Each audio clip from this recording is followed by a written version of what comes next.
time constraints for some of the people out there. If y'all could, if there are serious time constraints, if y'all could please let someone know, and I will try to make sure I get to y'all as fast as I can. Like I said, we are going to hear everyone today. So in that spirit, I would ask that you try to keep your talk to about 3 minutes. I'm not going to be some kind of evil time goblin and start barking or anything like that, but I will probably, after 3 minutes, kind of make a little noise, let y'all know, all right, need you to wrap up in about 30 seconds, okay? I'm not going to put a timer on them. I'm not that bad. But I just wanted to let y'all know that that's something that we are going to do. But let me start the meeting off like we normally do.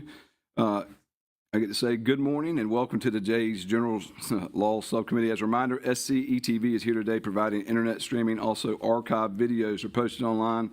We appreciate the services of SCETV personnel and that of our Legislative Services Agency that make these proceedings accessible to the public. At this time, I would like to ask that my fellow subcommittee members introduce themselves, starting with my left. Good morning, everyone. I'm Kathy Landing, and I represent District 80, which is in Mount Pleasant, Charleston County. Good afternoon. Jason Luck. I represent District 54, which is Marlboro, Darlington, Chesterfield, and Dillon counties.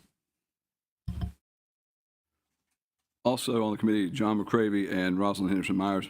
Ms. Myers may join us. Mr. McCravey could not be here this afternoon, and he told me to let everyone know that he's been excused, but he just couldn't be here this afternoon. Let me start off by saying something, ladies and gentlemen. I've been, I appreciate all the text, emails, and phone calls I got over the weekend and have continued to get. About 85% of those wish me a happy birthday. That's very nice of everyone. Thank you very much. It's very sweet and very kind. I want y'all to know that I took it very, I've looked through every single thing. I've responded to as many people as I could. And it has been on me, this bill and the situation that we're in. So I just want to say this real quick, and this is my opinion. This is not the opinion of anyone else on the committee. I jotted some things down last night in the way, just trouble sleeping sometimes. Let me clearly say this to every person that may be listening, every individual who is struggling with addiction, every family carrying that burden, every parent, spouse, or child who feels the weight of this fight. We understand. We recognize the pain. We understand the desperation that so often accompanies addiction. And above all, we want you to know that there is hope. For some, kratom may seem like it was a lifeline. Perhaps it's an attempt to break free from opioids. Perhaps it was sought out in response to chronic pain, anxiety, depression, or the quiet suffering that often goes unseen. I do not dismiss that reality. I respect the fact that people who were not looking for harm, they were looking for relief. They were looking for a way to survive. But as lawmakers, we also carry a solemn responsibility to protect the health and safety of the people of South Carolina. And we cannot in good conscience allow unregulated substance to continue to be sold and marketed as though it were a proven solution when the risks remain uncertain and the potential for dependency is very real. This is not about punishment. This is not about turning our backs on those who are suffering. This is about making the hard choice between what is for the people and what is the right choice. This moment should not be seen as an abandonment. It should be seen as a turning point. Kratom is not the end of our treatment. It is an invitation to do something better. Real treatment, real support, real recovery. To anyone that is struggling today, I urge you to reach out to your physician.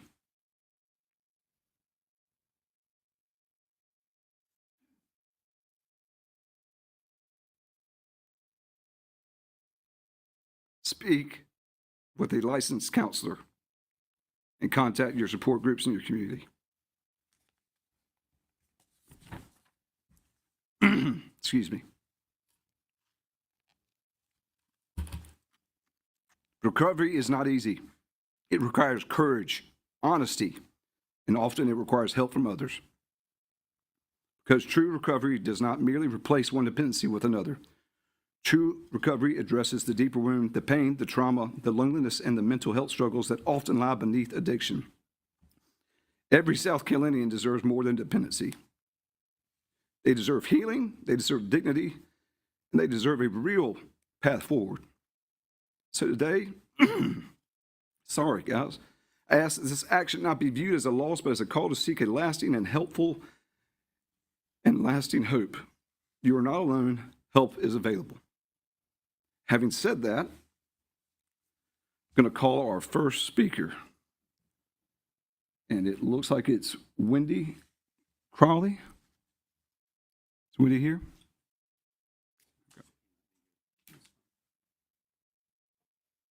Next speaker, I believe that's Aiden Harbor. I figured this. You good? Not here? Okay. No worries. Gabriel Coggins. Please come forward. Mr. Coggins, if you'll state your name, what you're speak about again, if you could do your best to try to keep it 3 minutes, and I'd appreciate that. Thank you so much, sir. Turn the mic on and speak into it loudly. Thank you. Yes, my name is Gabriel Coggins. Thank you, representatives. Thank you, everybody else, for being here today. I'm from upstate South Carolina, from Greenville. And I appreciate your time and your attention on this very important matter. I'm 33 years old. I actually found sobriety in 2011. I was 19, so I found it younger than most do. That said, Kratom has been an integral part of my life for 15 years. I'm actually not even an active consumer now. I stand here alongside many others that are and that depend on it and that greatly need it. Botanical Kratom is something that I have safely consumed myself for 15 years. My mom, 71 years old, who will also testify today, she is also someone who has consumed it for 15 years. Combined, that's 30 years of safe consumption. I stand here today not needing it myself. I greatly benefited from it myself, but others with restriction to it, you're going to be hurting a lot of individuals. I understand it's a nuanced issue, that 7-OH is, it's an imitator. It's something that is adulterating this for a lot of good individuals that really need it. As you can see, I'm pretty choked up because, I mean, let's be frank, this is a matter that's going to affect people that are very close to me, myself specifically, but also my own mother, who's 71 and is able to function strictly because of it. Now, to give you a little bit of context, and I won't go too deeply into it, but when I was 15 in 2007, my father died of terminal lung cancer from cigarettes. Mind you, something, you all claim that Kratom is dangerous being sold in gas stations, albeit cigarettes still are. I don't see us having any adjourned meetings for that. So, they kill 500,000 per year. They have adequate labeling. I really praise everybody for the KCPA that was passed last year that required adequate labeling, that upped the age to 21. The thing that was overlooked through that was the removal of the synthetic 7-OH. There should have been upward limits that have been placed in that, and that language was actually in that original bill.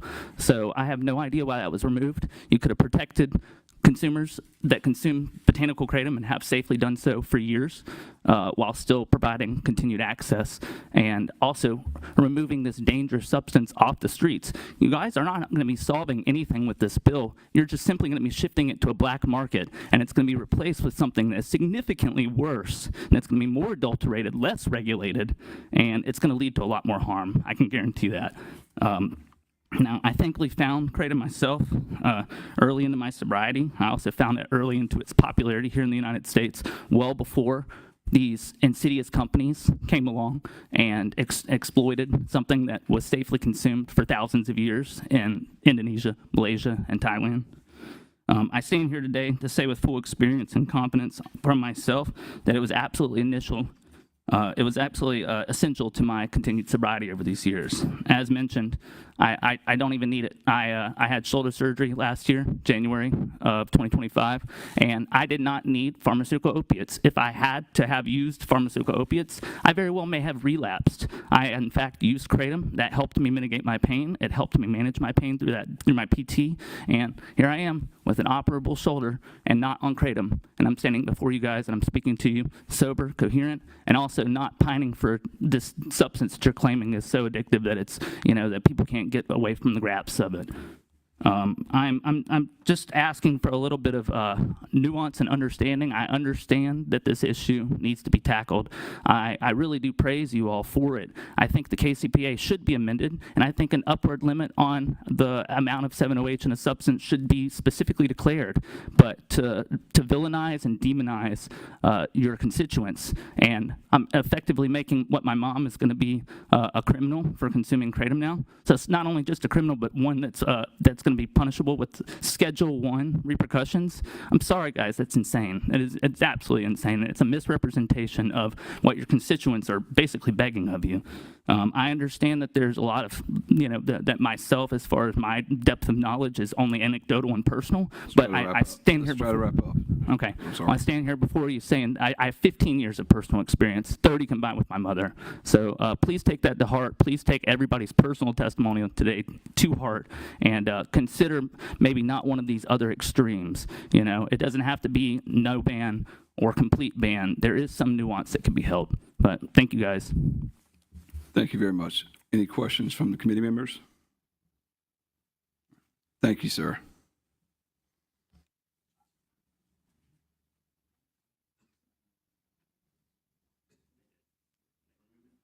Luca Marvel or Marcel? Is it Marvel? Because if it is, is it? Like the comics, yes. Oh, sir. man. Absolutely. Awesome. Okay. All right. All right. I'll go ahead and begin. As a show of my respect, I'm going to be timing myself. So stop me if I go over, but I have time. This should be clocked at 3 minutes. Yes, my name is Luca Marvel. I'm a senior undergraduate student at USC Upstate conducting research with support from several PhD faculty members on the science of kratom, its social impacts, and public policy related to kratom. I've conducted a review of the scientific and medical literature and produced a white paper which I feel can serve as an adequate guide to understanding the lay of the land pertaining to kratom in South Carolina, as well as providing guidance for regulatory policy. Before getting into all of this, I would like to preface my statement by saying that through my scientific research, the most important takeaway is that kratom and 7-OH are not the same thing. Additionally, and due to the complex nature and nuanced nature of this issue, it is imperative that we remember that regardless of the impressive credentials of those who testify, we must remain based in scientific facts arrived at through empirical evidence, research studies, literature reviews, and meta-analyses, and that impressive credentials are not enough for effective testimony in and of themselves. This is the standard which everyone must adhere to, and anecdotal evidence, even from a medical doctor, is not enough to base regulatory decisions on if it is not derived from thorough scientific research. With that in mind, these are the conclusions we have come to based on our research. 1. We have a pretty good policy in place that was only just recently passed in May of last year, and I applaud the South Carolina General Assembly for its passage of the Kratom Consumer Protection Act, or KCPA. The KCPA provides a definition of what is and is not considered a kratom product and prohibits adulteration with non-kratom additives and synthetic alkaloids. It states that kratom products must not make health claims, must have ingredients listed, and must provide a recommended serving size. And it also establishes a 21-plus age restriction for sale. Finally, the KCPA provides far more legal requirements than exist for most over-the-counter supplements. The KCPA has not even been enacted for a year, so I think the General Assembly owes it to itself and its constituents to at least give the current legislation the opportunity to work, because a year is not enough time to really see positive results manifest from the KCPA, and passing contradictory bills now would seem redundant and premature. 2. The upshot of the proposed form of control is paradoxically less control. It is the consensus of science that placement in Schedule 1 of the CSA is inappropriate, would bar scientific researchers from conducting research on kratom, and a complete and total ban would only serve as a permission slip to allow the most unscrupulous actors to enter the space, making everything more dangerous for everyone. Again, our current legislation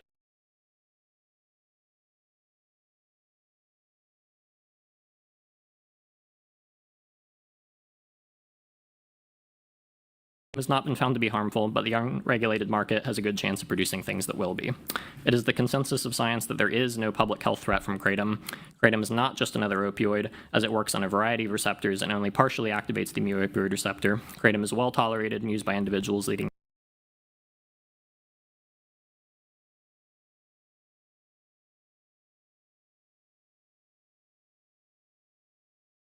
They be having technical difficulties on their end, not mine. There's little to no evidence for significant abuse potential and withdrawal, and to date, only 11 cases have been confirmed for kratom-associated liver injury in which all patients recovered. Compared to the global disease burden of alcohol, which has been estimated to contribute to 18.4 million years of lost life to disability, I think my point speaks for itself on this matter.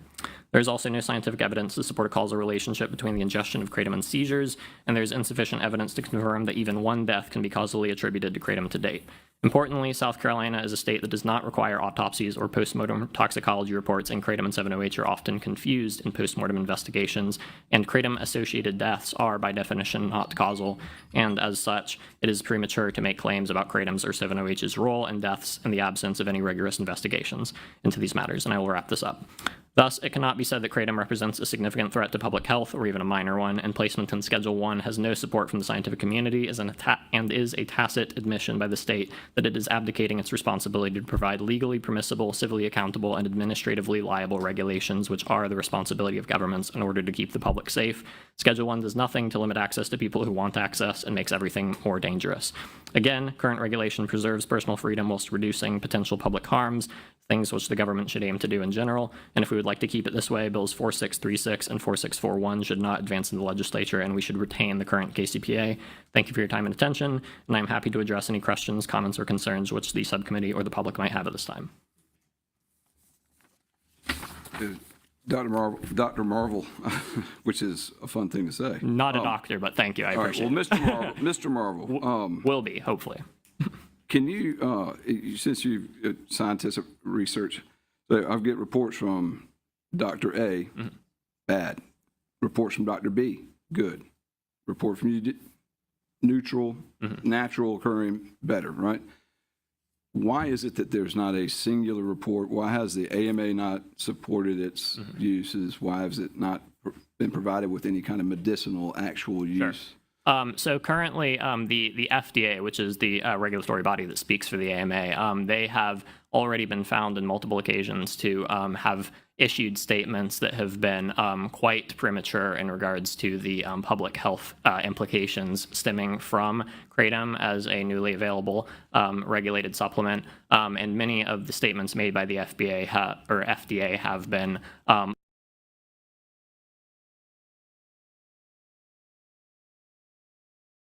This happened last time I streamed it, so definitely is technical difficulties on their end. currently in development, especially going through the FDA approval pipeline and just being regulated and developed as pharmaceuticals in the context of research universities. They're often bound to say really a lot of what's actually going on behind closed doors because it's part of an active investigation. And as such, a lot of these institutions that might be currently investigating this might have their lips sealed. That being said, it is pretty much the consensus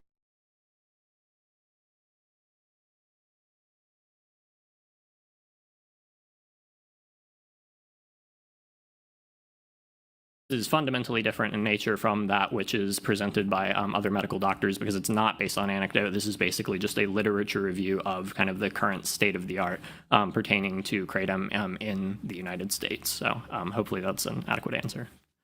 And I just one question. What would you say that the mu opioid mimics other drug-wise? Yeah, that's a really good question. So if I can take maybe for 30 seconds to respond to that, because it is kind of complicated. So kratom and the alkaloids in kratom, primarily metragenine, which is going to be the one responsible for the majority of its effects. This is an opioid that is typically conceived of as an atypical opioid. And this means, obviously, that it does not have a lot of the same pharmacology as is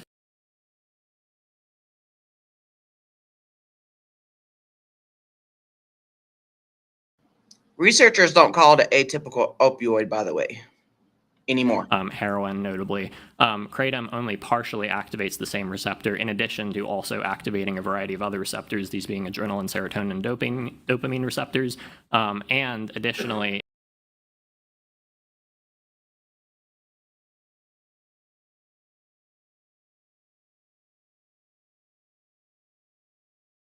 beta-arrestin pathway is what is responsible for inducing opioid overdose in the form of respiratory depression, and because it does not, This is pissing me off.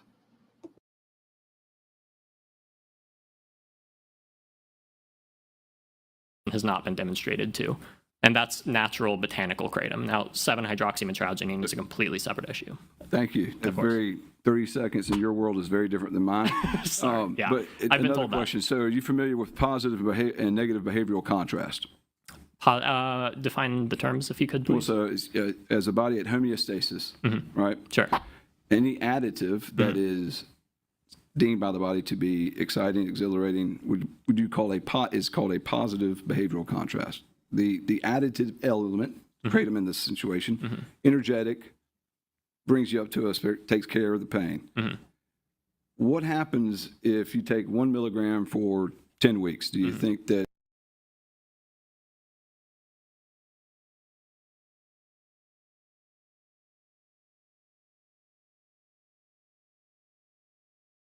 nicotine, alcohol are amongst those. And certainly if you are going to, and this is the consensus of science as well, is that, if you are going to be self-medicating or even medicating with something that has been prescribed by a doctor, you will likely find that as your body adapts to the state of homeostasis, as it tries to self-regulate, that it's going to not respond in the same way as it did initially, and that you would maybe need to increase the dose. Now, does that necessarily mean in and of itself that that is problematic? No. Is that something that needs to be considered and studied? Yes, it is, and that is certainly something that can be and always has been a part of all regulation in regards to botanicals or other psychoactive drugs. So, Mr. Marvel, on the opposite side of that, you have the negative behavioral contrast. Sure.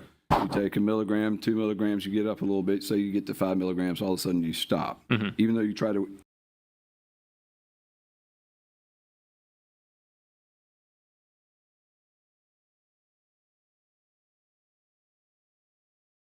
say the same list you just said a second ago, but it creates a withdrawal system. That unlike closer to the opioid withdrawal system. So this is one case in which, while abrupt cessation of kratom intake, for instance, if you are taking it over the course of several weeks or months in a row, abrupt cessation is going to cause your body to, be lacking for this exogenous molecule. But that has not been found to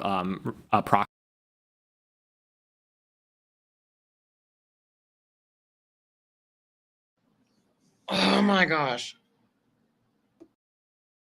purported kratom-associated withdrawal syndrome, they have deemed the withdrawal syndrome to be either insignificant or functionally non-existent by comparison to other classical opioid withdrawal syndromes. Mr. Marvel, please answer any questions that my subcommittee members may have. Absolutely. Thank you, Mr. Marvel. Thank you. And I beg my pardon, our other, you're fine, Mr. Marvel, you can step away. Okay. Our other subcommittee.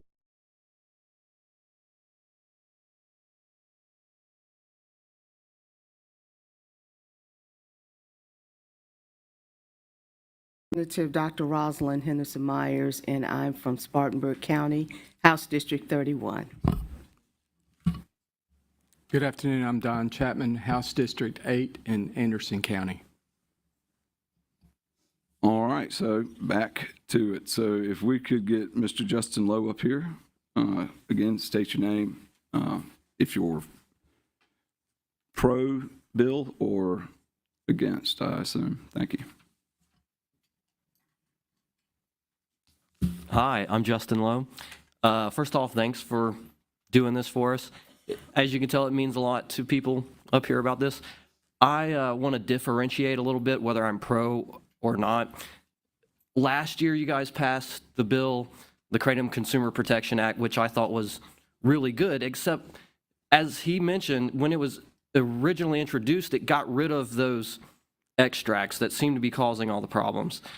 And from my own personal experience, they're not even nearly the same. And I listened to her story. She talked about a baby that had came into I guess it was the ICU and did not have a good outcome because it took some of those extracts, or its parents or something. And that's, I think, is what's causing all this problem. Most people in here will be able to tell you that just natural kratom to them is, very mild, more like caffeine than anything else. And I've seen people on these extracts, 7-OH in particular. He held up a picture of the natural kratom plant, and he did talk about 7-OH. And that's exactly, I think, the debate that we should be having, is that you guys did a really good job last year of hammering out that the Kratom Consumer Protection Act, the way it was written, it makes the natural plant a very safe thing to do because of the regulations that came along with it.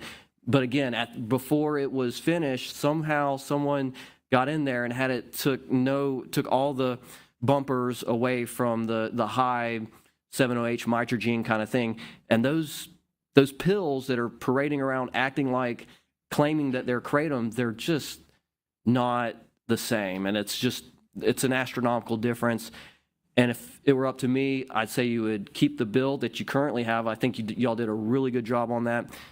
And maybe do it as it was in its original form, where it got rid of 2% or whatever over the base. Just because from my personal experience, it's a big difference. It's not even close. And so I guess the last thing I want to say is I love South Carolina. It's my favorite state. I was born and raised here. I've been to other states. You know, I consider myself a conservative. I'm kind of a regular guy, and a lot of my friends are the same way. And I'm looking at this from a cycling background. I like to ride my bicycles, and what upsets me the most is that this would criminalize a lot of people that are like me, and nobody wants, you know, you're going to take somebody who's a law-abiding citizen and then make them a criminal in a lot of cases, and that's my biggest concern. And so that's all I have to say. If you have any questions, I'd be glad to answer. Mr. Lowe, thank you for your testimony. I appreciate your sincerity. If you would answer any questions that subcommittee members may have. Members? Thank you, Justin. Thank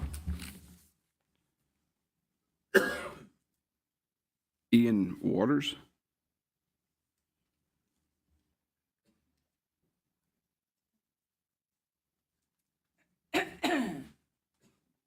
Good afternoon. Thank you for your time. Excuse me. So doing what I just did there under this new legislation would be akin to me coming up here and shooting heroin in front of you guys on this podium. Ooh. Botanical kratom is completely different from the obscene pills we see in vape stores and gas stations today. 7-OH is a serious issue and a problem that is hurting people and causing problems with addiction and life lost. 7-OH, while trace amounts are found in botanical kratom, the amount is so minor that it's not even to be considered. For example, one 7-OH pill that you can get at a common vape store would be equivalent to 120 of these bottles that I have in my hand here. Now, this is properly dosed according to the KCPA, and that is 2 grams per 24 hours, which y'all have deemed to be the safe consumption rate for botanical kratom.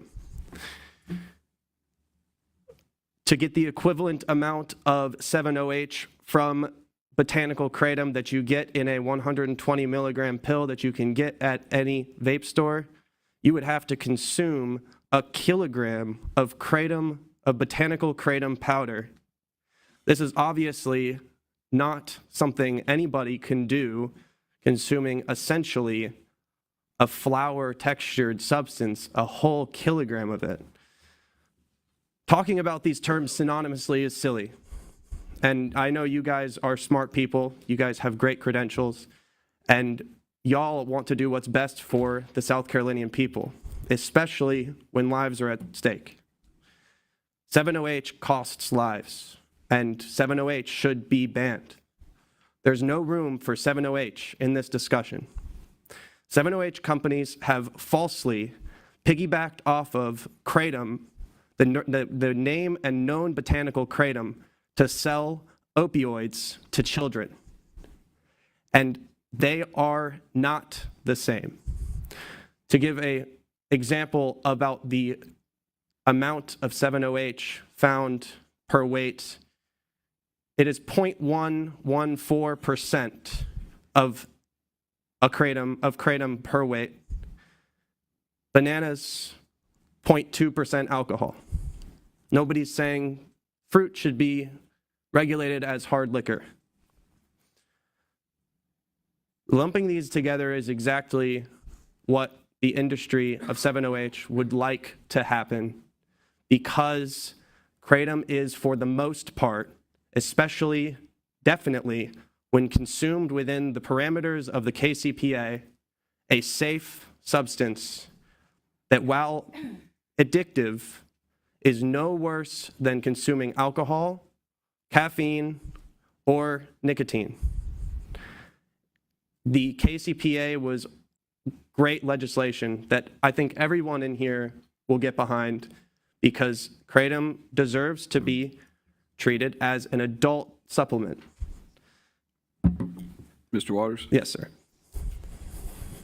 Appreciate your testimony. If you don't mind, if you could answer any questions that my subcommittee members may have, but let me just say for the record that if this is to be banned, it would be Schedule 1 under Section G, which would be up to 5 years, not treated like heroin. Right. Oh, sorry. Not that look, but I 5 years is ridiculous for taking a swig of. It was just a statement just No, to I clarify understand. for the audience. Yes. So if you'll answer any questions that any of my members may have, I'd be happy to answer. Thank you. Mr. Chapman, anything?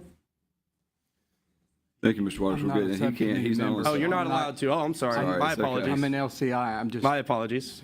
Anybody? Good? Thank you, Mr. Cool. Waters. Appreciate your time. I thank you very much. Thank you, sir. Jonathan Tyler Denon? I'd have to rewatch it to get his name. I'm sorry. I didn't, I'm bad with names.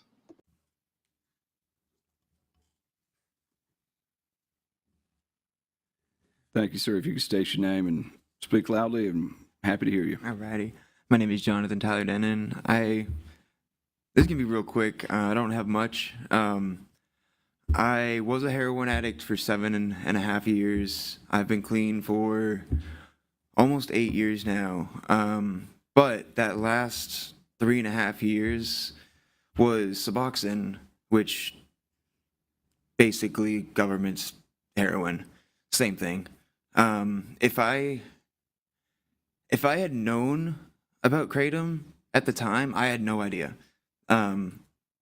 It would have been so much easier. My life would have been so much easier. The struggle coming off of the withdrawals, coming off of the heroin and the Suboxone. The Suboxone was, I would say, twice the length of the actual heroin. I would have preferred just going off the heroin and not dealing with the Suboxone.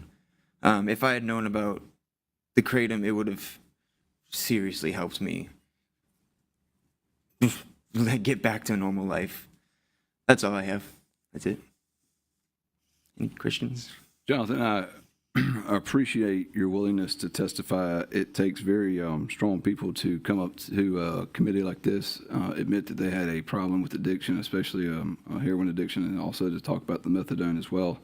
I appreciate your testimony, and I hope that no matter what happens with this subcommittee and with this bill, that you continue the path and stay straight. Thank you so much for your, well, I'm sorry. Any subcommittee members have any questions? Jonathan, thank you very much. Thank you. He did amazing. I know he was nervous, but he did Debbie amazing. Coggins?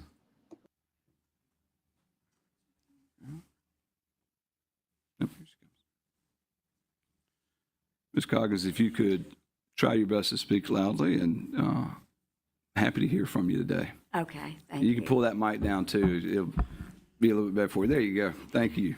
Good afternoon, Mr. Chairman and members of the subcommittee. Thank you for this opportunity to speak to you.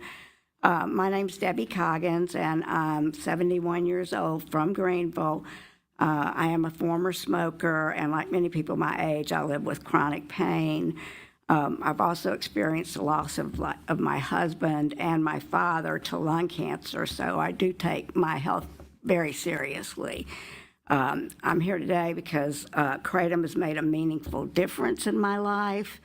It has helped me to manage my pain while allowing me to stay on minimal medication. Because of that, I've been able to maintain my independence, my daily routine, my quality of life. I'm a responsible adult, and I believe that adults should have the right to make informed choices about their own health, especially when safer regulated options are available. We already allow for more harmful substances like cigarettes to remain on the market.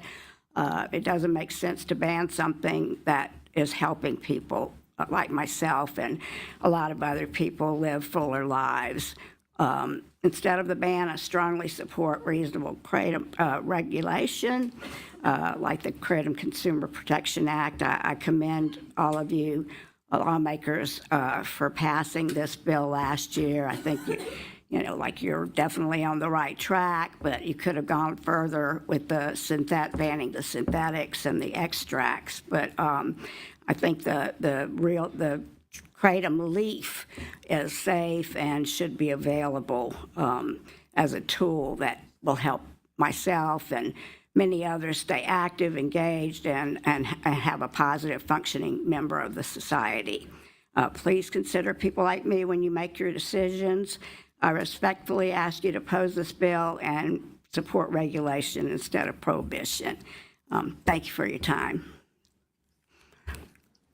Thank you, Mrs. Coggins. Any questions from our members? She looks amazing Thank for you for your time, 71. Mrs. Coggins. You go, girl, Miss Coggins. Sandy Martin?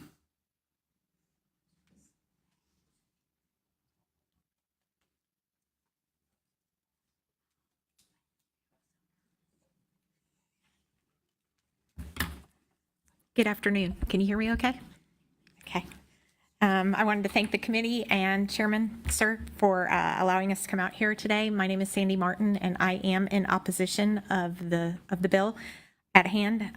5 years ago, my sister, recovering alcoholic, and she found a bar down in Florida that offered her an alternative with kratom, and she asked me if I'd go with her, and we did. And she is 5 years sober, has not had any repercussions, and we are just thrilled to have her part of our family again. I'm a mom of 3 adult children. We have lived here in Spartanburg for 20 years. I'm a pastor's wife he is not here today because it's Holy Week, so he's a little busy, couldn't make it out here today. I own 3 businesses in the Greenville, Spartanburg, and Cherokee area. I do use natural leaf kratom to help with joint pain. I've had 2 shoulder surgeries. I also use it for anxiety and as an alternative for alcohol, even though I have no addiction to alcohol. And I do occasionally drink a nice glass of wine. So the FDA release that came out last year on 7/29/2025 clearly states that 7-OH is found in trace amounts of kratom plant leaf. They go on to say, though, but this is not our focus. Our primary concern is the concentrated form of 7-OH. It is chemically manipulated. This is an important distinction. These extracts can be 5 times, 10 times, even 50 times as potent than the traditional crushed leaf kratom. Choosing natural crushed leaf kratom means choosing a time-tested traditional approach that respects the plant's natural balance. While extracts may seem appealing due to their potency, they carry a greater risk, including rapid tolerance development, increased potential for dependency, and less predictable effects. Natural leaf kratom allows for a more measured, sustained relationship with kratom that aligns with centuries of tradition.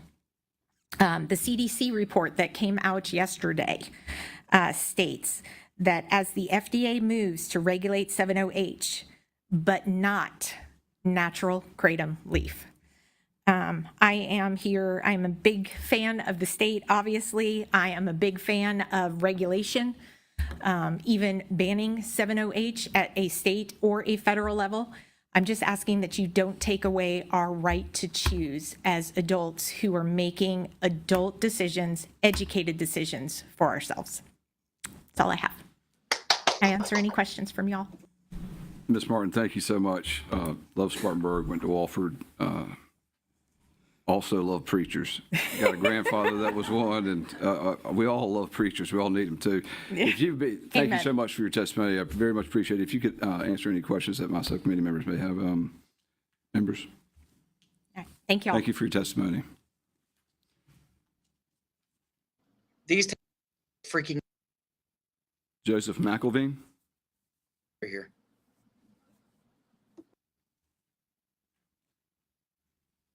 Joseph, how you doing today, bud? Good. How about you? Good to see you Did again. you have a good birthday?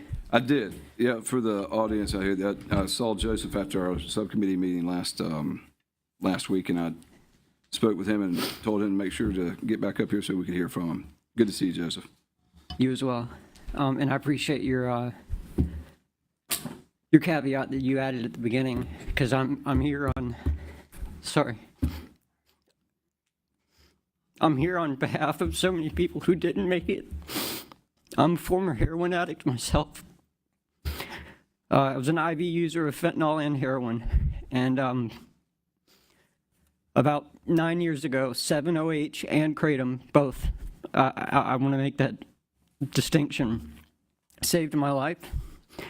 I'd been through 4 different rehabs in 4 different states, going through revolving doors of addiction to trade one for the other. I would go to this facility and they would offer me methadone, and I would relapse off of that whenever I couldn't make it to a methadone clinic every day. Then go into another rehab facility, $20,000, $30,000 in debt without any sort of insurance at the time.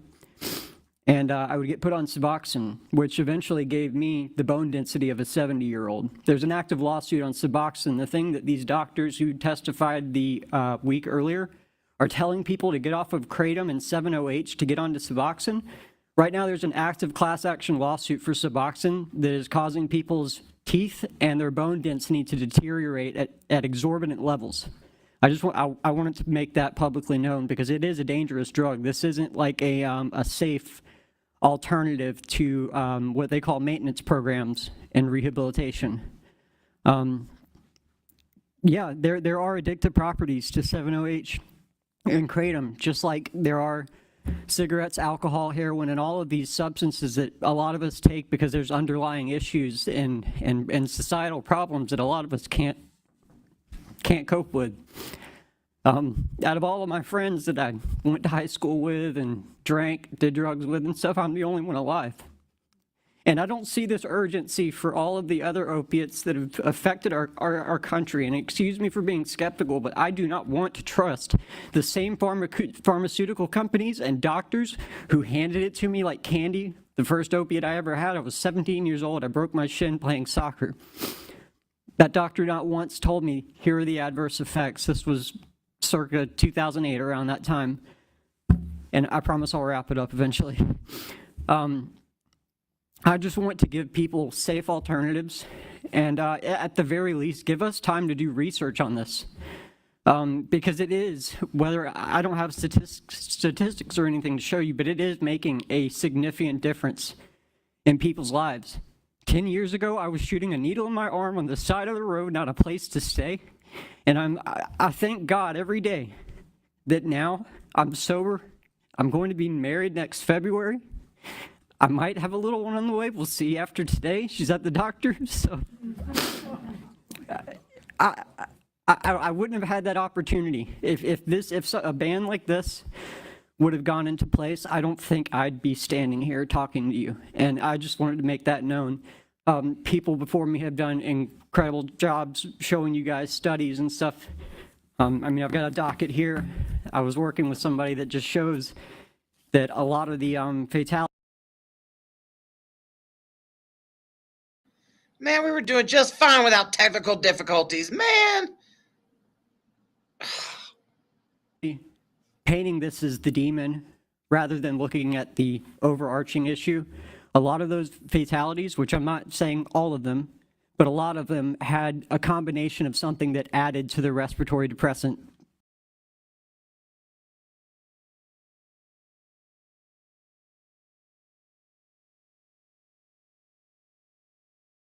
University. I'm, literally walking distance. My office is at Wardlaw, so you can come see me anytime. But thank you for your time. Stay right there for 1 second, Joseph, if you don't mind.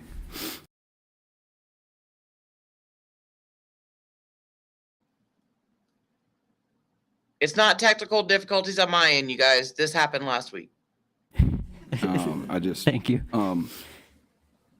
Congratulations, hopefully, in order for maybe baby to be. And if whatever happens with this bill, please make sure to find a new way to make sure you stay straight and stay sober. And if everything else in this world fails you, then you got my cell phone number. Oh, this You wasn't the always- only thing that got me through. God got me through. I just wanted There you people to go. know that this this is something that we should all consider as an alternative to what the pharmaceutical companies are pushing right now. That's all. Thank you. Joseph, I appreciate you. If you don't mind, does anyone have any questions? I don't think so. Thank you, Joseph. Sarah Howard.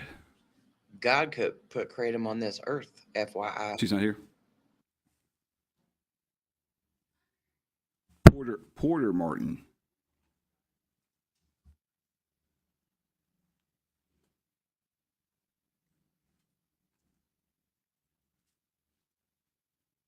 Thank you, Mr. Martin.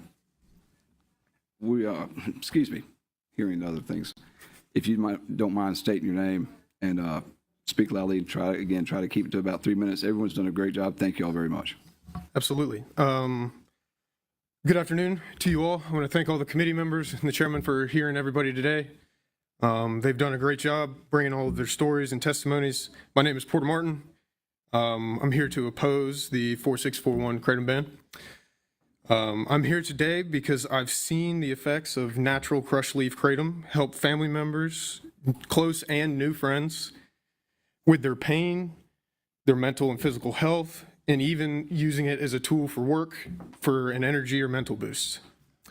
I come here as a college graduate, a business owner and operator here in South Carolina, and I personally use natural leaf kratom for energy during work and in social environments as an alcohol alternative. As former student athletes, both my girlfriend and I both have struggled with chronic pains and aches in the past, hers due to hypermobility, mine due to significant injuries to my shoulder and other things. We both use this natural leaf kratom to alleviate this pain without the constant use of pharmaceuticals or over-the-counter pain meds. I have multiple other cases that come to mind when it comes to the way that this product has helped. But the main one is, as you heard from my mother, my aunt kicked a 20-year alcohol addiction using these products and is sober to this day and a contributing member of society working in Florida. My goal with this personal testimony is to show how this natural product has helped many members of society, including my own personal circle. I believe that the synthetic chemical additives are absolutely a concern that should be addressed, but a blanket ban over kratom itself may not be the answer. Thank you all for listening and providing the space for us to share our opinions. Thank you very much for your testimony. If you don't mind answering any questions that our committee members may have. Absolutely. I think you're good. I appreciate you being here today. Thank you so much. Thank you. So we got Benjamin Hendersman.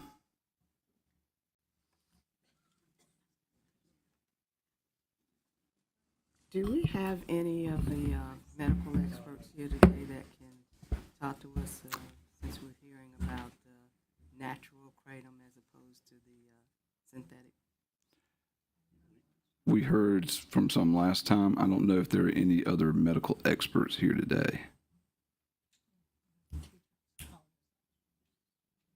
On which one? Was there a distinction made? We heard it on kratom and 7-OH as well. One testified to the fact that even natural kratom, once it is in process to the liver, sometimes does produce a little bit of 7-OH as well. That was in the testimony of a toxicologist from Greenville. Thank you. Another talked about toxicology coroner down in Charleston, I believe. They both testified last week. Thank you. Yes, ma'am. Apologies. Good afternoon. My name is Ben Heinzelman, and I thank you for your time. I urge you not to ban natural kratom. For many, including members of my own family, kratom is not a recreational drug. It is a tool. I personally use kratom extract shots in specific to manage pain from my shoulder and bicep surgeries that I had gotten from wrestling in high school and a little bit in college. My mom personally uses kratom to help with her anxiety. And a ban would take that option away and push people towards riskier alternatives. It's also important to separate natural kratom from highly concentrated compounds like 7-hydroxy, which are much stronger and more likely tied to concerns with misuse. Natural kratom is significantly milder and different in its effects than 7-hydroxy is, and instead of prohibition, smart regulation like limitations on alkaloid concentrations and third-party product testing can address real risks while protecting people who rely on it. Please focus on regulating high-potency compounds like 7-hydroxy while keeping natural kratom legal. Thank you. I'll answer any questions you guys have. Any questions from our members? Thank you, Ben. Thank you. Virginia Gauthier.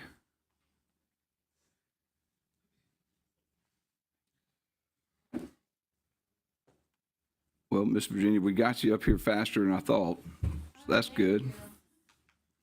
Good to see you again. Good to see you again, Mr. If you don't mind Britton. stating your name and then speaking loudly. Thank you so much. All right, my name is Virginia Gauthier, and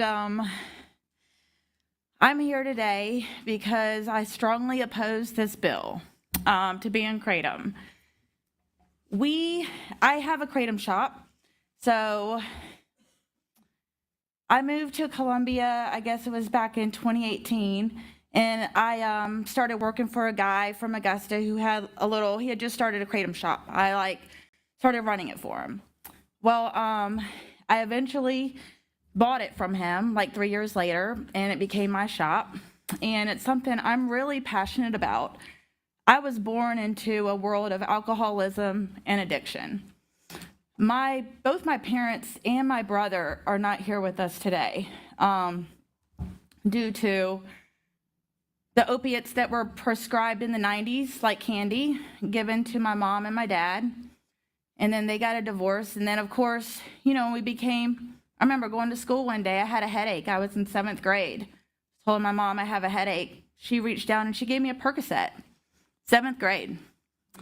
I passed out all day in school. By the time I got to high school, we were partying with our parents. My house was the fun house. Everyone wanted to come to my house and party, hang out. My dad was a drug dealer. My mom was all in opiates. And they were trading doctors, doctor shopping, doing all that good stuff. So this is what we were told in the 90s and 2000s, that Oxy was going to be the cure to all this stuff. Well, anyway, I was in a car accident and when I was 15 and ended up having to have multiple surgeries. I have chronic pain. I lost count at 12 surgeries. I've had somewhere 15, or I'm supposed to get another surgery on April 15th of this month. So it's a hernia repair from the mesh that I got put in 2008 has failed. So now I have to have another revision. So what I want to bring up today is, I don't know, we're seeing a resurgence in getting back to our roots, getting back to what God made, getting back to creation itself. And God created the kratom plant in its whole. It's a leaf. It grows on a tree. It's actually a really big tree. And it's a big green leaf, and they dry it in different ways to give the different effects. Been used for probably 500 years culturally. And let's get back to the poppy plant. That's probably been used 5,000 years culturally.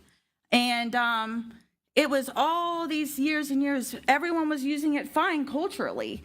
It wasn't until man decided to isolate out and create morphine and other stronger things that we started seeing an issue.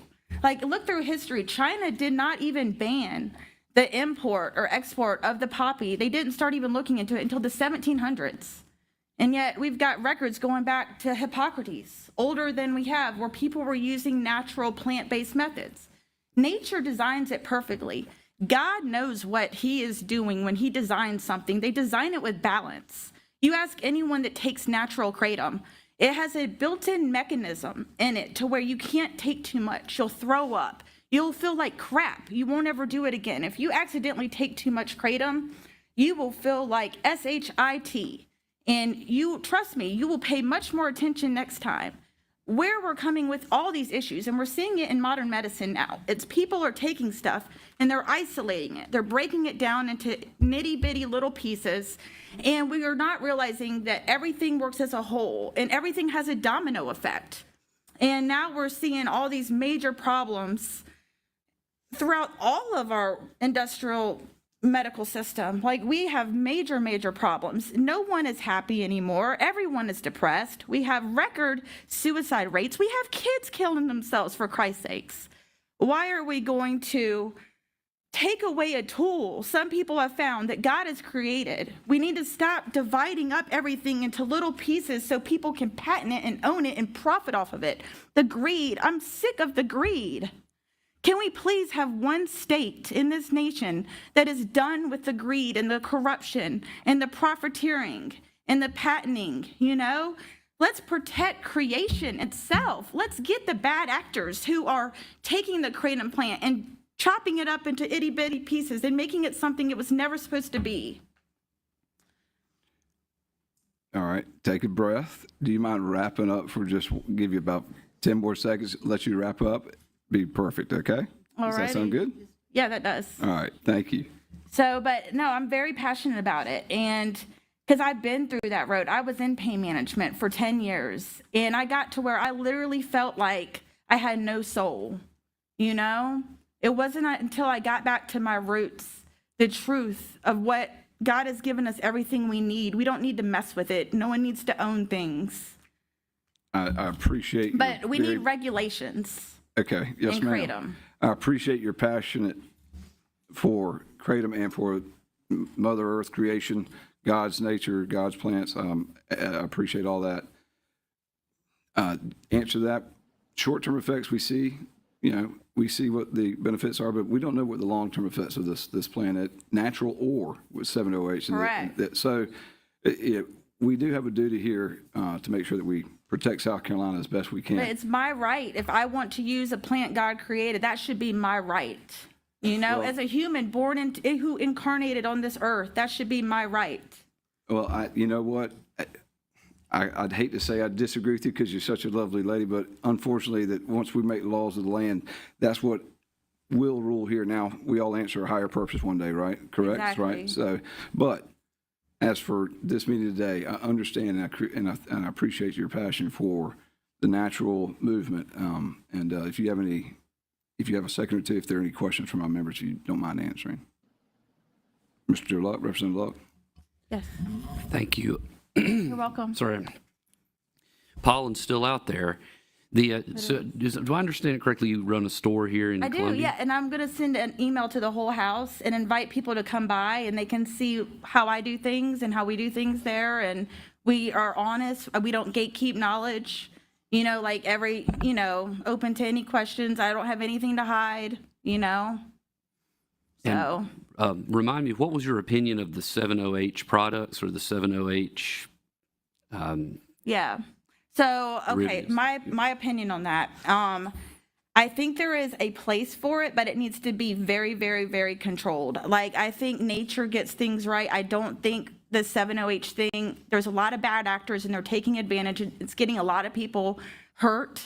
And that's where we're seeing all these issues with kratom. So the 7-OH is how it stands. It needs to go. Like it cannot stand how it is. I think there's a place for it, but it would have to be tightly regulated. Do you sell any 7-OH products in your store? I do have some, not the ones that I get mine direct from labs with third-party lab tests. I don't sell any of that blister pack stuff. And I try to talk to people about it, and I take it myself. And I personally feel that you should start with a regular kratom. The 7-OH should not be taken on a routine daily basis. That is only an occasional when you absolutely need it, nothing else is working for you, a last resort kind of thing. You know, what we're seeing now is a lot of synthetic and, you know, not naturally extracted stuff that's hitting these smoke shops and these gas stations, and that needs to be stopped. And honestly, I was at a big, last year when the 7-OH was flooded, I was like, I don't know what to do. And my assistant manager said to me, I feel like you should sell it because if you don't, people who want it are gonna go somewhere else and get it. At least now you can make sure they're taking pure stuff and know how to use it and use it right. So, but personally, I'm for it going 100%. Like, it would have to be tightly regulated, and I don't see how that could be done in this environment right now, you know? Thank you. That's where all the issues are coming from. Thank you. You're welcome. Anything further? Damn, I was cheering you so her much on for until your she time. said that she was selling 7OH. Man, girl. I'm going to go out on a limb and just go with the last name, Hutto. I cannot make out your first name. Is Miss Hutto here? Is it Wileen? Wamey.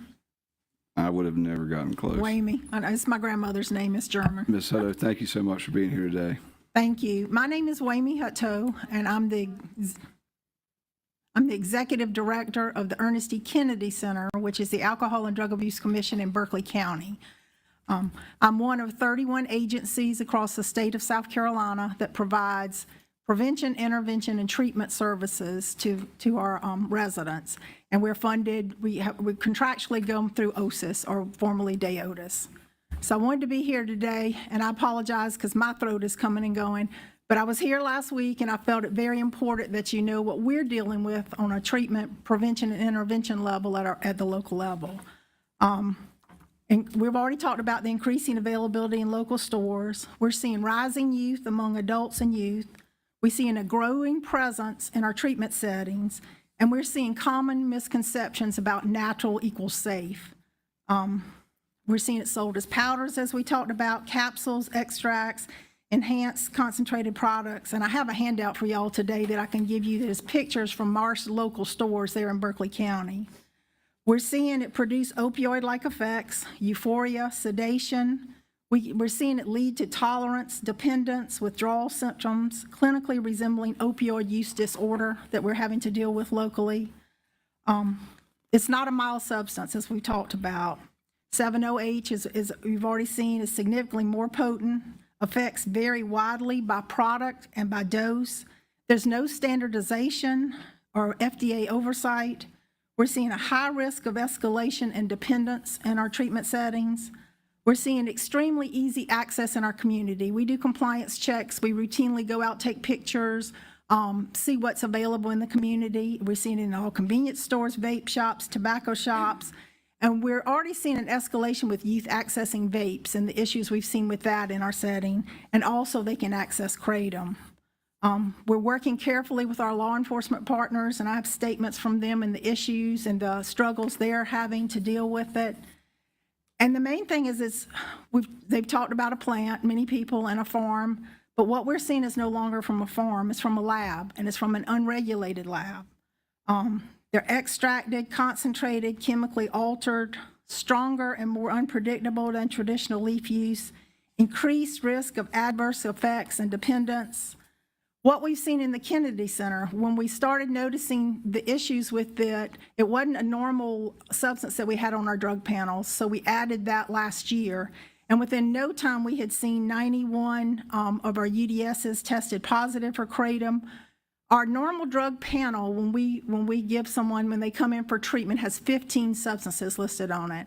And one of them is now Kratom, but we're routinely seeing that Kratom ranks among the top 5 most frequent positive results from our drug testing. We're seeing increased regular daily use. We're seeing escalated doses, withdrawal symptoms, and often it's undisclosed. Many times when someone comes in and is tested, they don't even realize what they've taken or how it's going to show up. They think they're taking a supplement.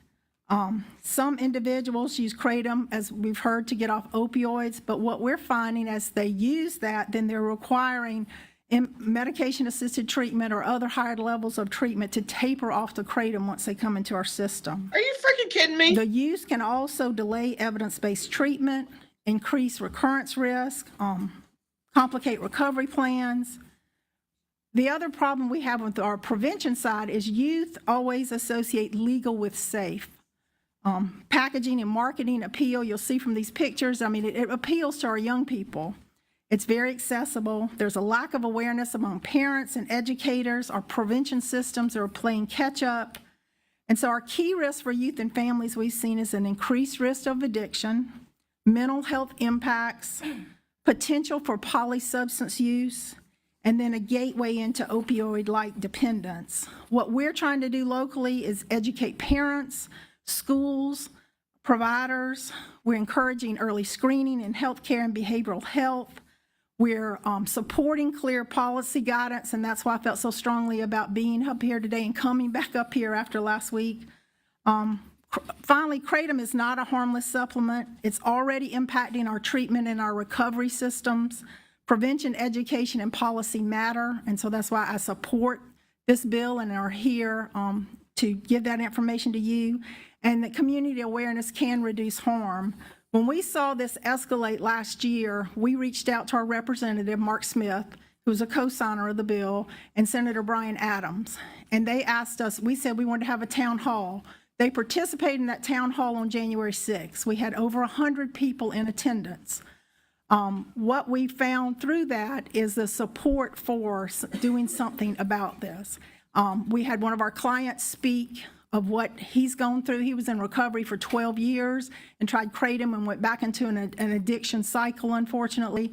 So we promised them when they came to our town hall that we would come back and support when there was a bill introduced. So that's why I'm here today, and I want you to know that I represent 31 other, BHSA, I think, sent a letter to y'all, and I'm one of 31 of your providers here in the state of South Carolina. You just Ms. tried to Heather, thank you so save much for being poor here to Matt testify. I'm treatment sorry I funding. had to make you come back. If you could answer any questions that Yeah, any of my I'd be members glad may to. have, I'd greatly appreciate it. Can I hand, do you mind if I can't stand recovery Representative treatment Landon. centers these days. I Thank you can't. so much for coming back. I do remember your testimony last week as well. It's very clear from all of the folks who have gone out of their way to be here today and told their personal stories that they see the natural plant as being quite different from the synthesized, very, very addictive and very risky synthetics. So that was a redundant statement. But so my question to you is, do you, because of the work you're doing, do you think you're seeing people who really only use the natural plant, or do you see what you're dealing with is mostly people who have gotten involved with the other products? We're seeing combinations. The problem is because of non-regulation and packaging the way it is, many times people don't know what they're taking. And we're also seeing issues with people who take something like this and not disclose to their physician when they go in, and then they may be prescribed something on top of that that can cause, that's where you could cause the death or hospitalization. So it's just, it's Russian roulette right now. We just don't know what's out there and what's but we are constantly seeing it, and the accessibility is just crazy everywhere. Thank you very much. Thank you. Ms. Henderson Myers. Thank you so much. Ms. Sato, if I were to ask you a hypothetical,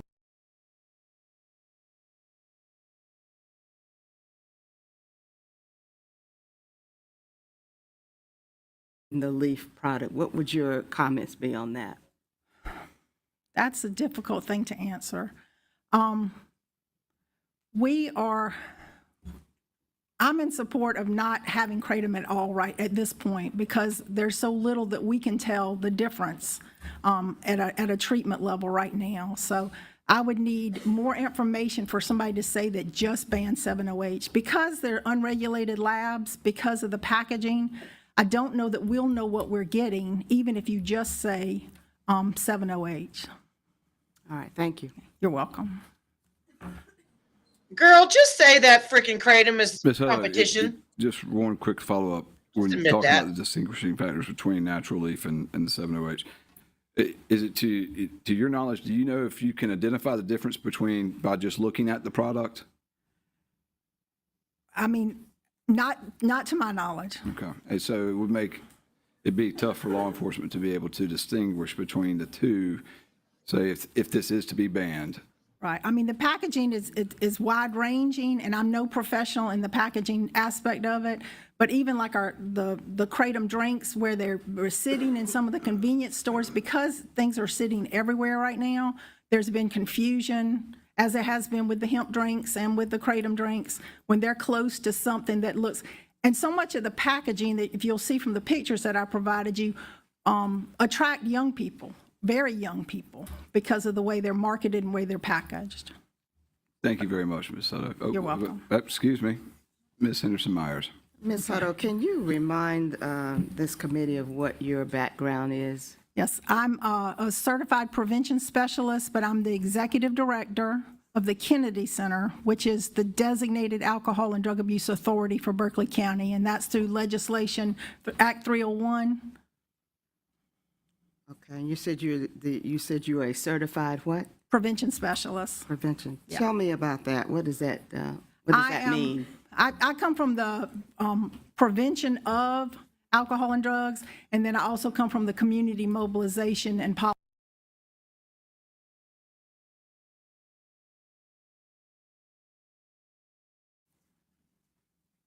Allison, and I swear it looks like Britain from here, but it can't be Britain. It's Bilton. Bilton, okay. Y'all got some messy handwriting.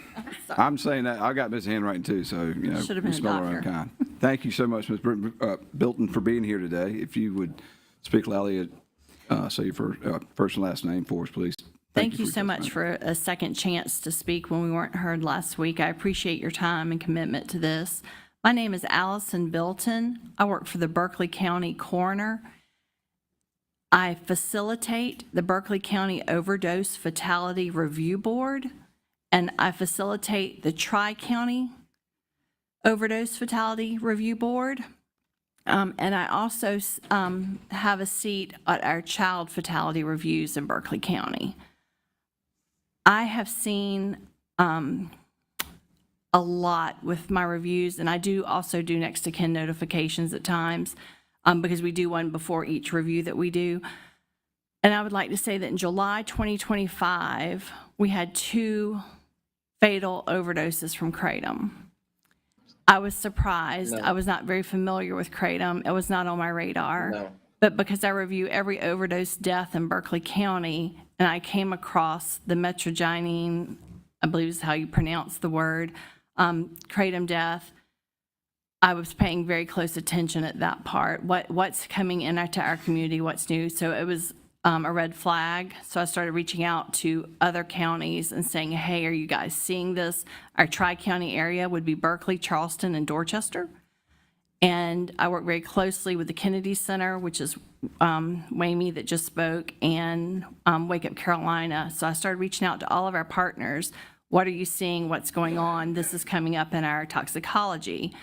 We can confirm that it is a Kratom death because the Berkeley County Coroner's Office autopsies all possible drug overdoses. We use MUSC forensic pathology. Dr. Erin Presnell leads that group, and Demi Garvin, who spoke here last week, I brought her in with me. She is our toxicologist, and she is here in Columbia within walking distance of this building. She walked over to meet us. She runs Forensic Science Network Labs, and we process all of the blood work, ocular, or urine, whatever we have that we can use through NMS, a nationwide lab. So we are seeing deaths from this in Berkeley County. We've been concerned. We started talking and working between our counties. We talked to Mark Smith, Representative Mark Smith, about this.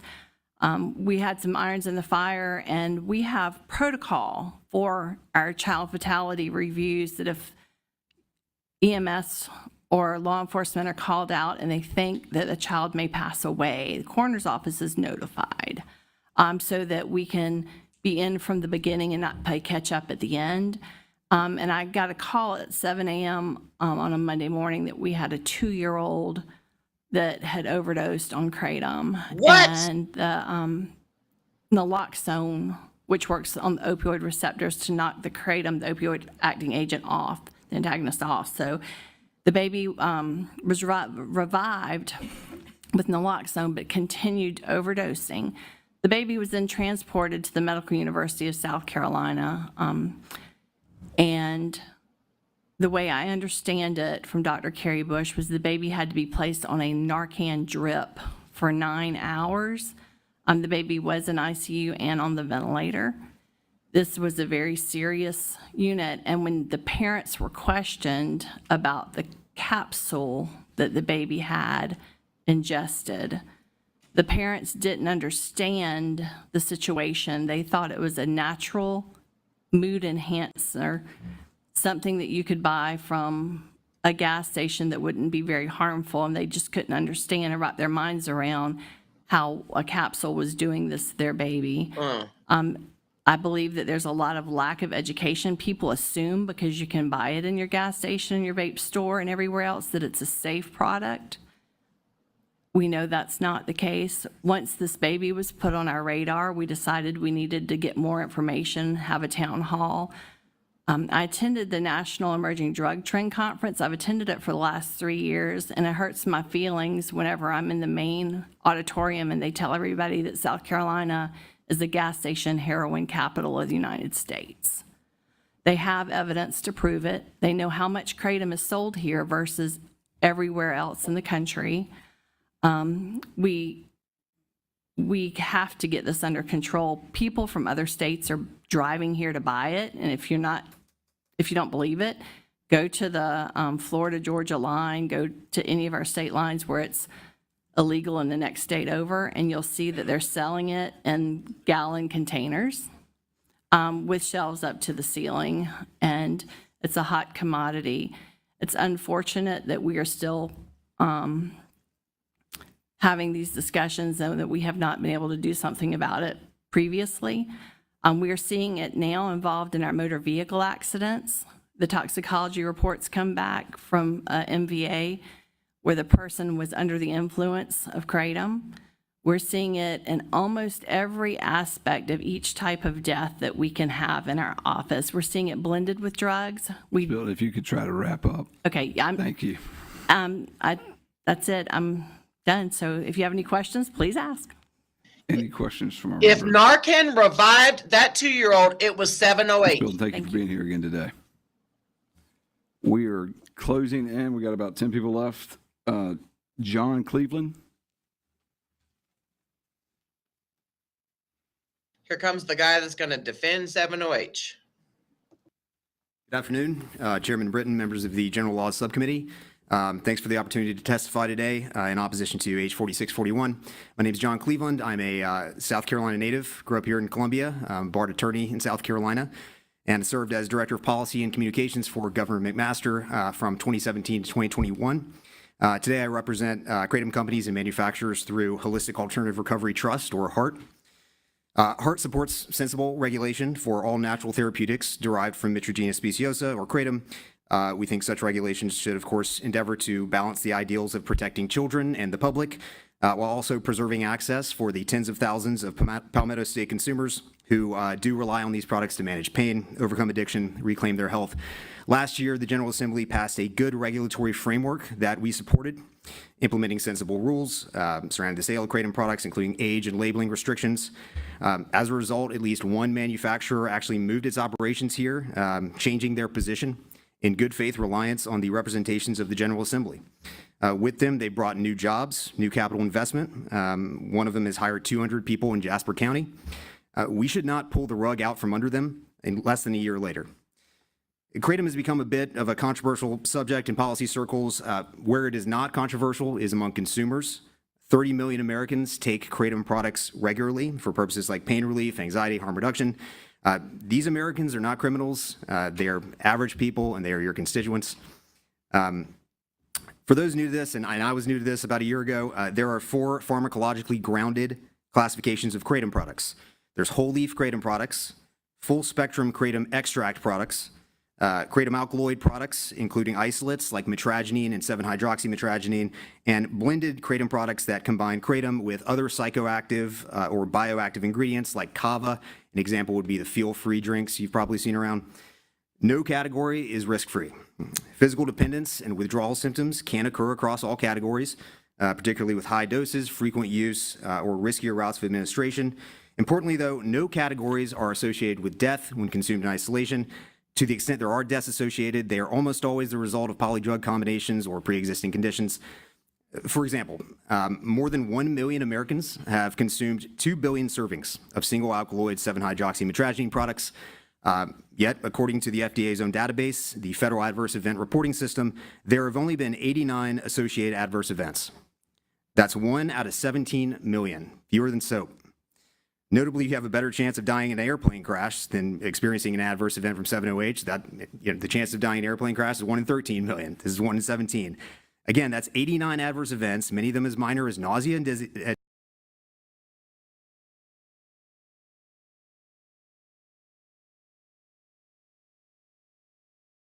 And I've got data that says that we've got 1,015 from 2011 to 2014. Then in 2025, you've got 1,600 cases in the first 7 months. Now, I'm not saying one's correct and one's wrong, but people are out there being affected by it.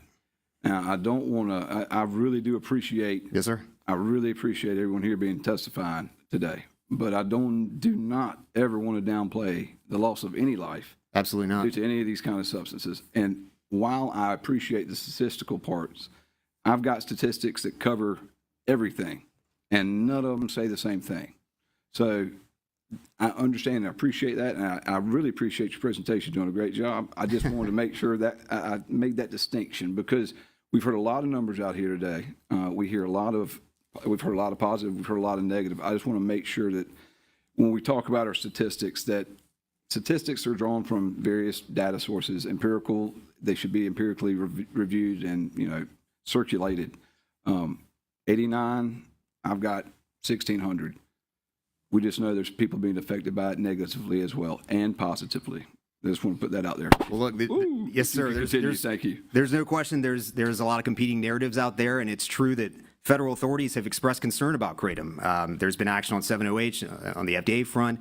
2 weeks ago, a group of U.S. senators, led by Pete Ricketts, sent a letter recommending scheduling all kratom products.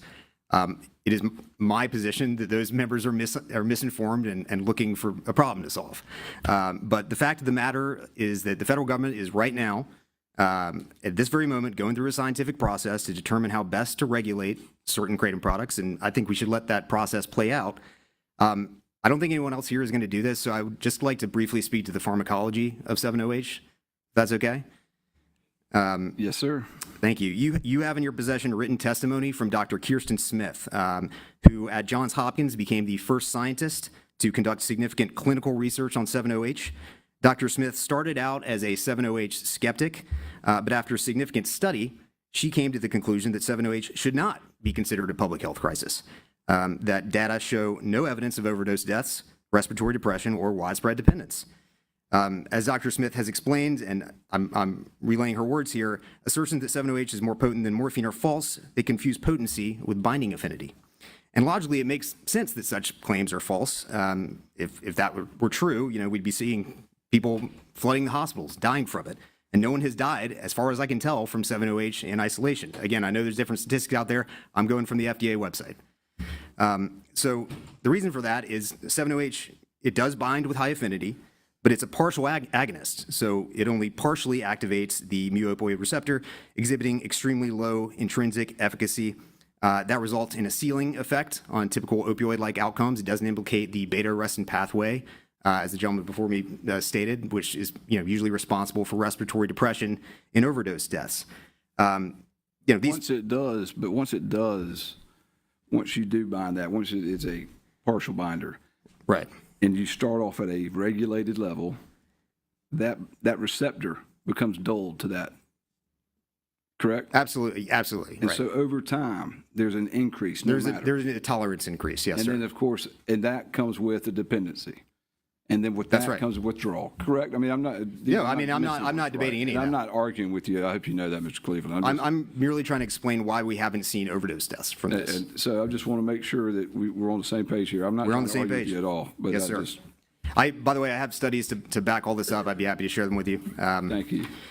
Finally, I would just like to note that, and this is sort of a insider bit of information, but you've heard and we'll hear more from kratom advocates and companies who want to single out 7-OH as the problem.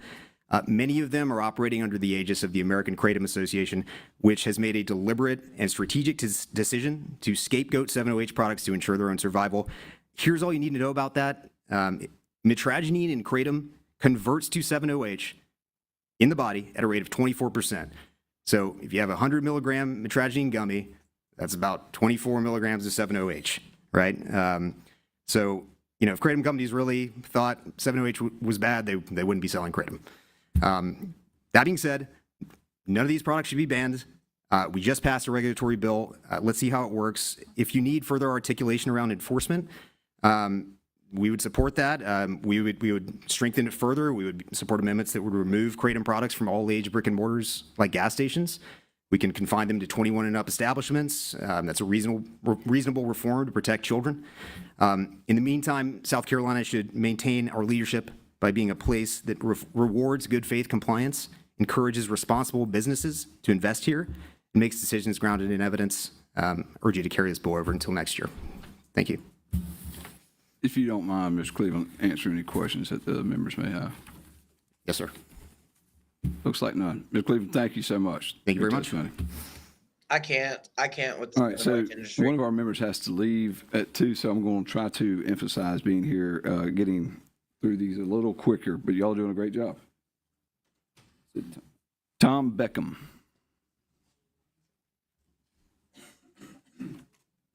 Tom, how you doing today? Good to see you again, my friend. Well, good to see you.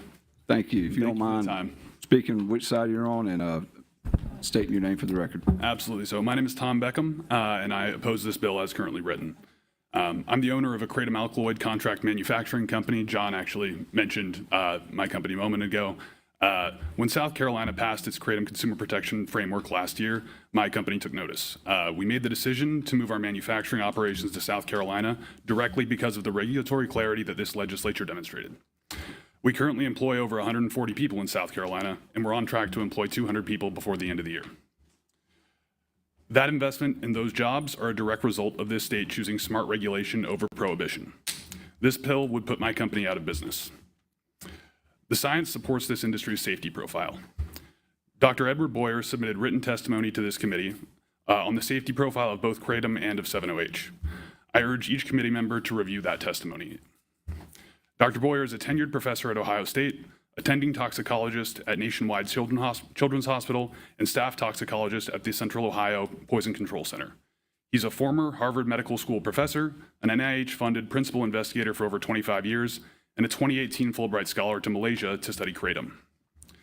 I'll quote him here from his testimony in Ohio 2 weeks ago. Data from America's poison centers shows 0 deaths unambiguously attributed to 7-OH alone. And this is across an estimated 2 billion servings sold in the United States.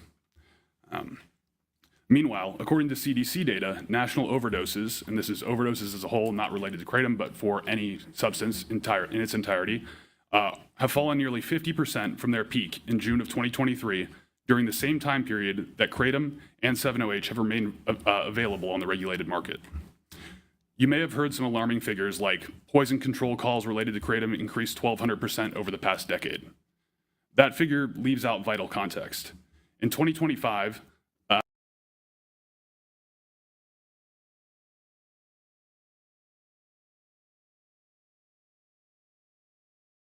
to 20 million kratom alkaloid consumers. That's a contact rate of less than 0.02%. Tylenol, in comparison, generates over 100,000 poison control calls every year. The alarm in that statistic disappears the moment that you add the denominator. The data doesn't support a narrative that these products are a public health emergency. Additionally, I want to be direct about what prohibition does. When government removes a low-risk, regulated product from a community that still has demand, that demand doesn't disappear, it relocates. It relocates to untested, unregulated, unlabeled, and often illicit products where the real dangers live. It takes a legal, regulated economy that's generating jobs and a livelihood for South Carolinians and pushes it into the hands of illicit market participants and potentially cartels. Finally, the federal government is actively reviewing and developing a framework for kratom and kratom alkaloids right now. Congress hosted a hearing on 7-OH last Thursday. The conclusion from every medical expert that testified there was that these products should absolutely be regulated, but they should not be banned or listed on Schedule 1, which goes so far as to essentially ban these products from being researched by medical professionals in a laboratory setting. A state-level ban enacted before that process concludes eliminates the regulated supply chains and creates a patchwork that serves only to harm consumers, businesses, and the scientific research process. The right move is to let the science run its course.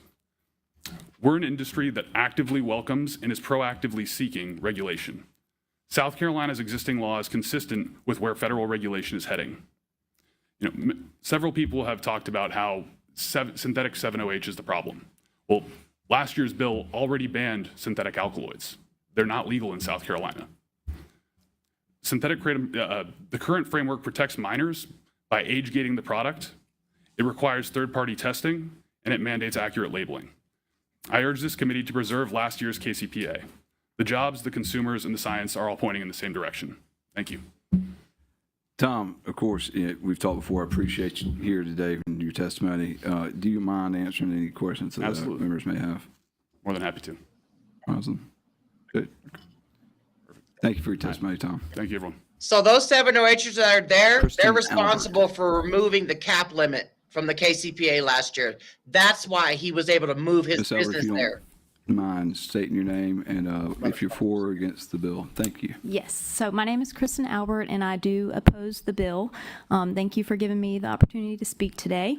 I've been a native South Carolinian, and I'm here to share how Kratom saved my life.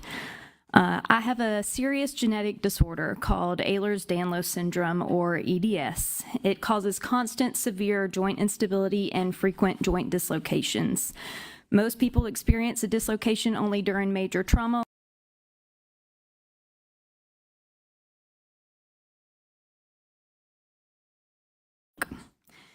For years, I was prescribed narcotic pain medications. While they helped, they came at a cost: sedation, side effects, risk of dependence, and the stigma that comes with taking them, even when they're medically necessary.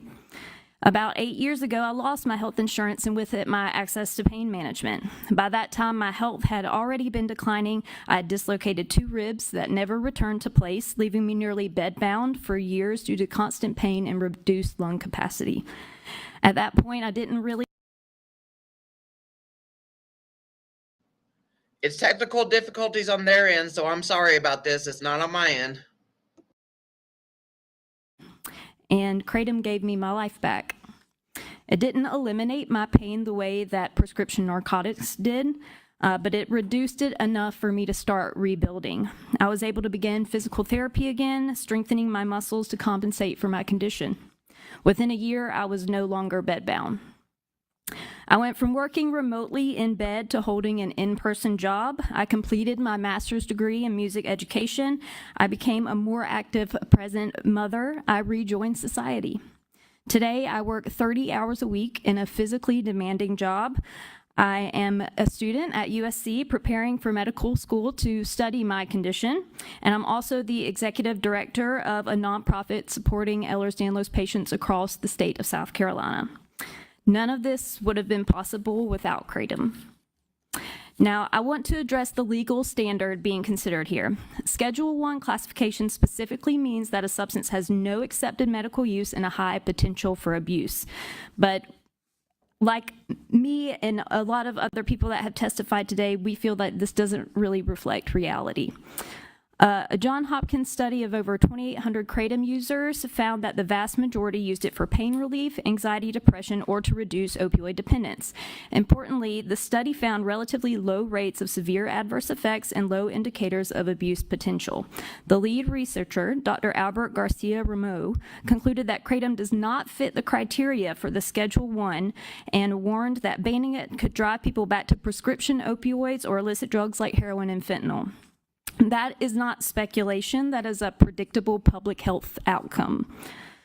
If Kratom is banned, people like me do not stop being in pain. We're left with 2 options: either return to narcotics with all of their risks or go to unsafe alternatives. That's not harm reduction, that's harm displacement. I also want to acknowledge that not all kratom products are the same. Highly concentrated extracts, like we've talked about, and the synthetic derivatives are very different from the natural plant that I take every day. I do support the regulation, including the Kratom Consumer Protection Act that you guys signed last year. But this current bill, 4641, is not regulation, it's prohibition.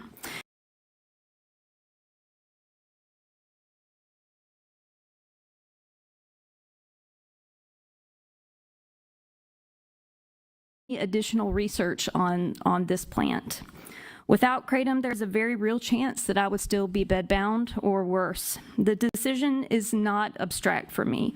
It is about whether I and many others will continue to have access to something that allows us to live stable and functional lives. I respectfully urge you to oppose scheduling kratom as a Schedule I substance and instead pursue thoughtful, evidence-based regulation that protects both safety and access. Thank you for your time. Thank you. Do you mind answering any questions?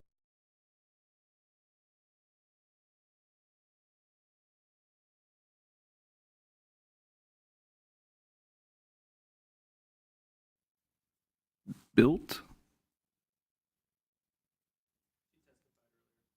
Okay.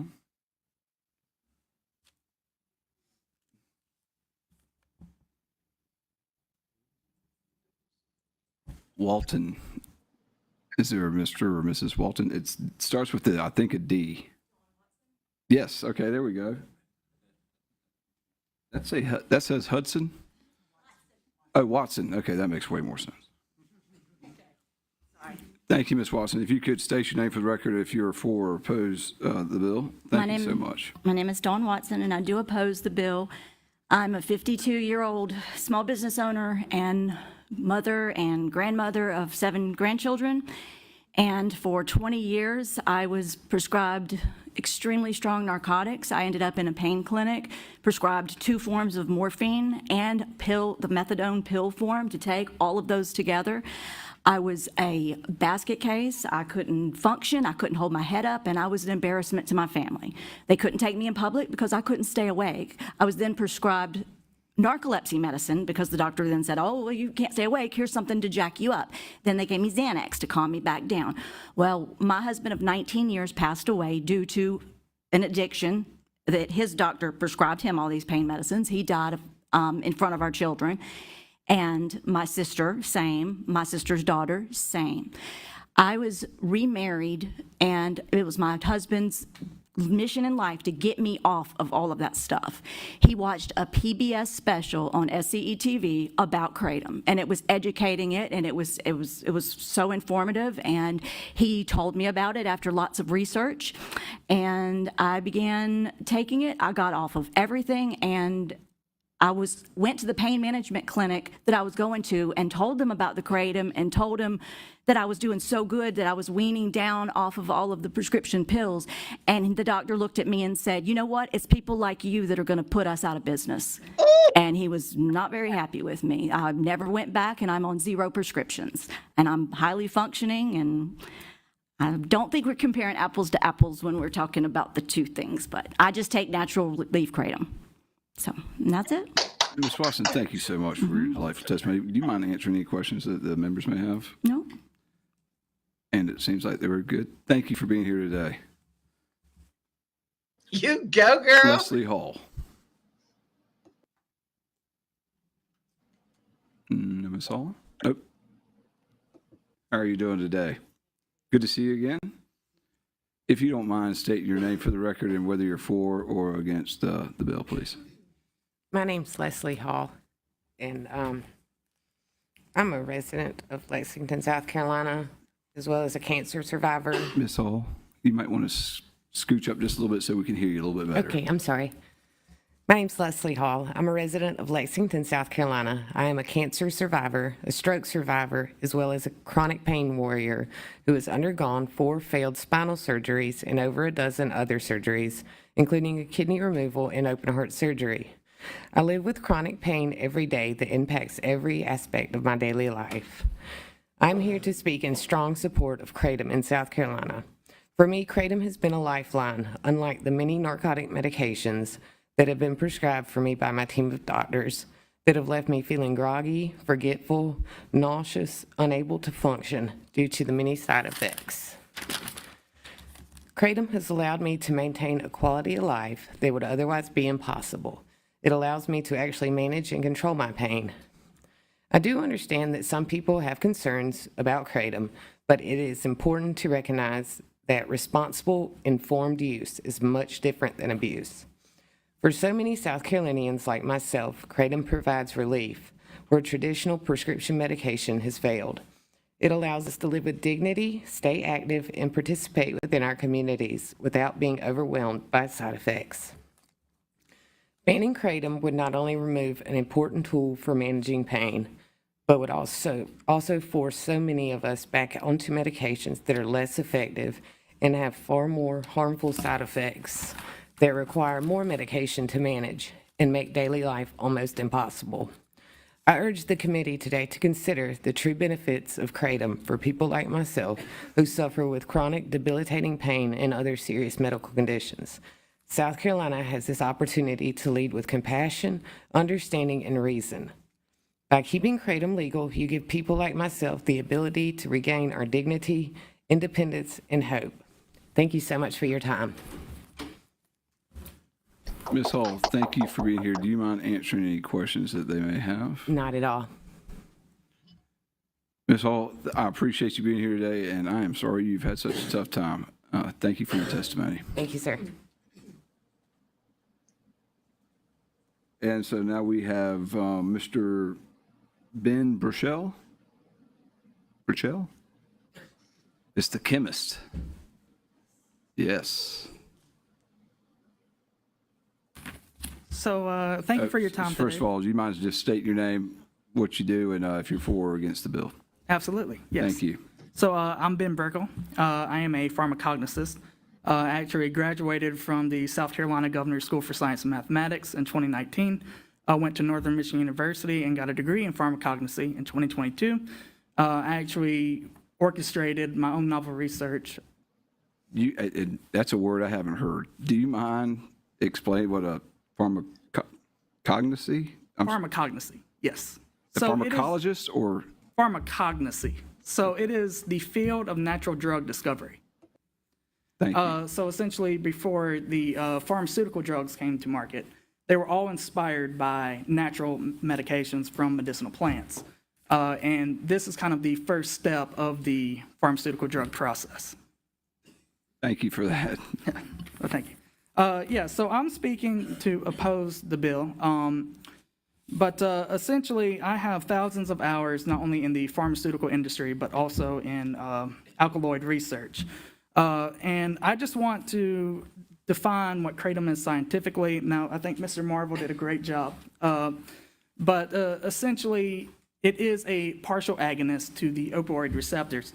Now, I want to explain it in, I guess, a way that most people can understand what those chemistry jargon words mean.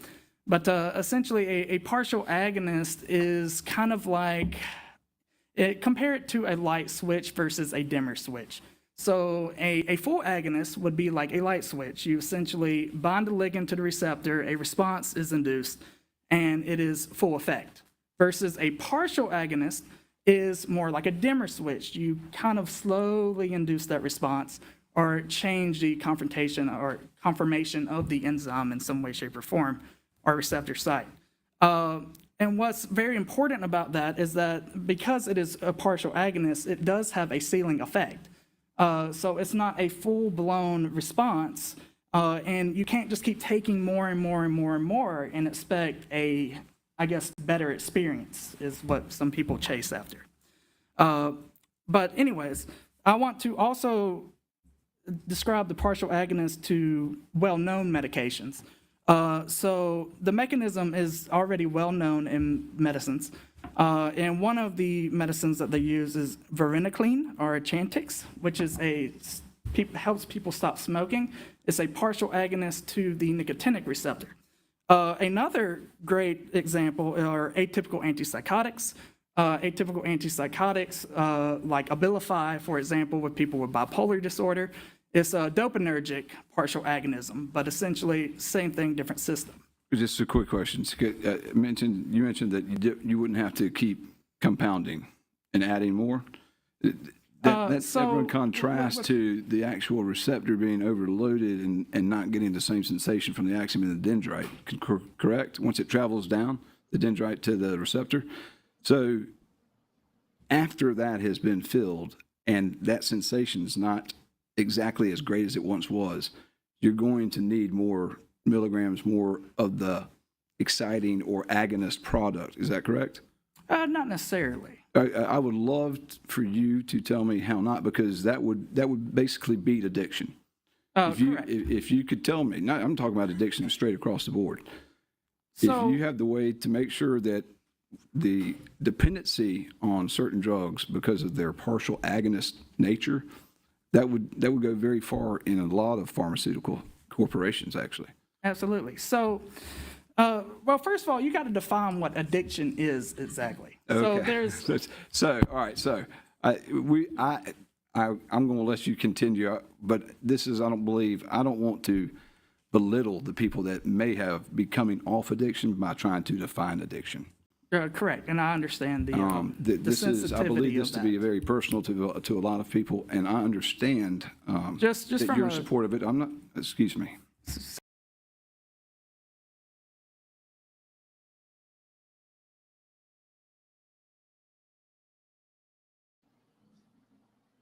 Once again, An addictive product. Well, But based on chemistry, also, by the way. Yes, If based we want to on- break it down to the chemistry part of it, then we can really talk about it, because I know my stuff too. This is a very, very dependent subject because it helps off of, what's the receptor that it is? It's a mu opioid, right? Correct. Instead of the Nicotex or the other dendrite or ending that you were talking about with Chantix. So this mimics opiates. So that in the a way, same yes. characteristics, some of the things that have been found in these synthetics are fentanyl, morphine. So it is very lined up, alkaloids and alkalines, with heroin and methadone. Now, look, again, as I said at the beginning of the meeting, people that have come to this by ways of addiction, I champion you for trying to get off of a better way of life. But I'm going to have a tough time listening here because I've seen it ruin people's lives. You tell me that people can't get addicted to it because it's a partial agonist.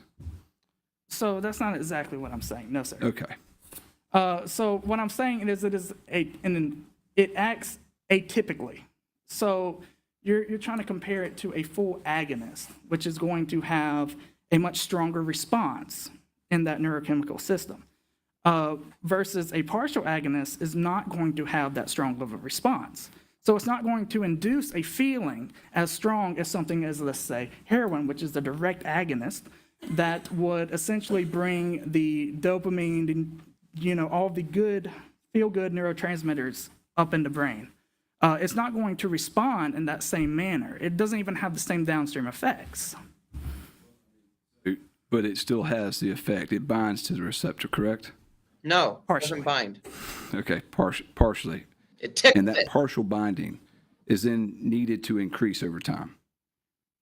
So if your body's going to build a tolerance to any drug, correct? So you will have to increase the dose of any drug to get the same effects. Look, no argument here. But then also, once the dependency on it with no real medical, AMA approved or FDA approved use, and withdrawal symptoms. Those are 1, 2, 3 of Schedule I drugs. They are 1, 2, 3 heroin. No, they're just not going to be punished like heroin. Morphine, Oxycontin, fentanyl, morphine. Same characteristics. Not the same characteristics. Not exactly the same characteristics, because then if it was, then it would be that product, right? This is a different natural product, and I completely understand that. And I completely understand that the synthetics and the alkaloids do get manipulated. The derivatives get manipulated. But even to say that it's on its natural basis, that it doesn't bind to any receptor that would cause any more dependency on that drug, is a little suspect. That is just based on my personal opinion on doing the research here. Absolutely, and I respect your opinion. And I respect your opinion as well. But I don't want to downplay the people that have a tough time dealing with this product, that may want to get off this product. Right, and people can abuse anything, right? We don't want to downplay anybody's hardship, absolutely not. And what I was going to get to eventually is that, that's why we need a regulated market, which is what a lot of these fine people have said already today. But essentially, I was just trying to explain it in a way that might make a little more sense. So it's just atypical in its mannerism. So you can't compare like traditional opiates to an atypical one because it's like comparing apples to oranges type deal. But anyways, let me get back to it. What I could see is especially like the Chantix, for example, getting people off of smoking. Kratom could easily be used instead of like Suboxone and stuff of that nature, actually in addiction clinics. Do you mind sticking with Kratom per se? I understand the compare contrast to some other products.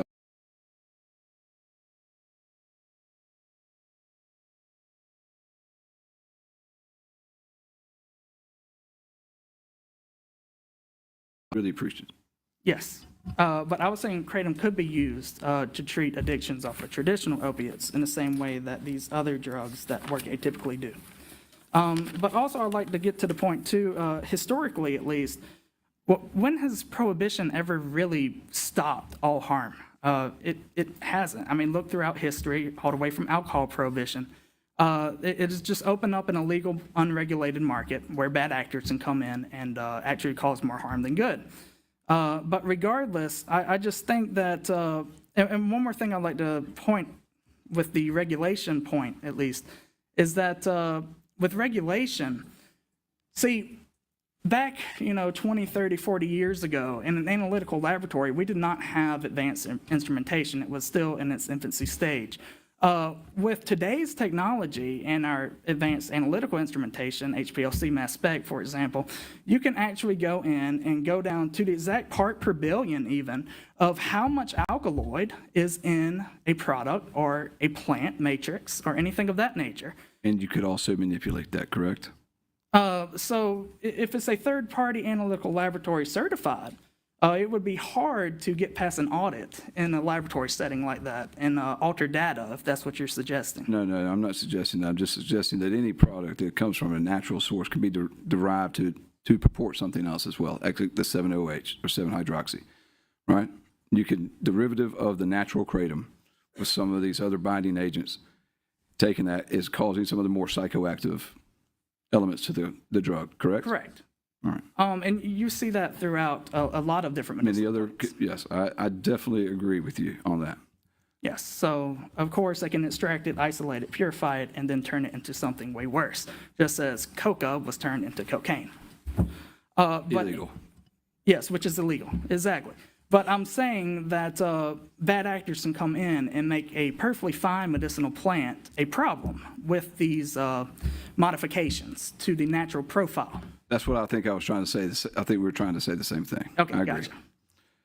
But yes, essentially, we get modern analytical testing behind this, and we can go batch to batch exactly what the plant constituents are.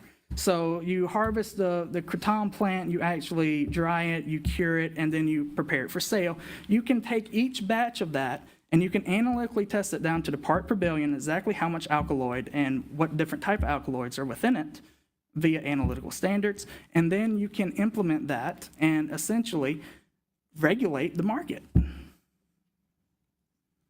Do you mind answering any questions that my members may have? Absolutely. Thank you. Can you give me your name again, sir? Ben Brickle. Brickle? Brickle, B-R-I-C-K-L-E. Okay. Mr. Brickle, I really appreciate your testimony today. I don't know about my other colleagues, but I have not made up my mind. And so I am open. I am listening to everything that is being said. I'm paying attention to those of you who have taken the time to come and see us in this committee and talk to us about how you feel and the data and all of that has been presented to us today.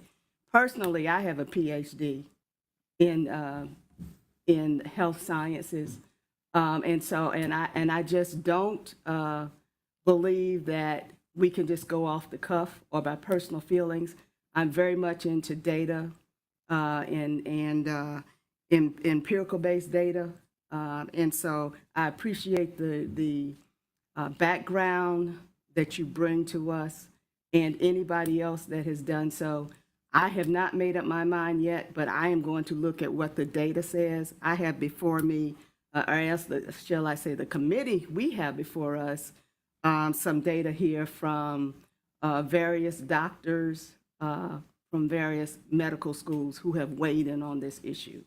And so I have to tell you that I am not going to be going upon what my feelings are, what my prior thoughts are, but I'm basically going to be going upon what's been presented to us, and I'm going to look at the empirical data. Thank you. Absolutely. Thank you. Anyone else? Thank you, Mrs. Myers. Thank you for your time. Journey Davis.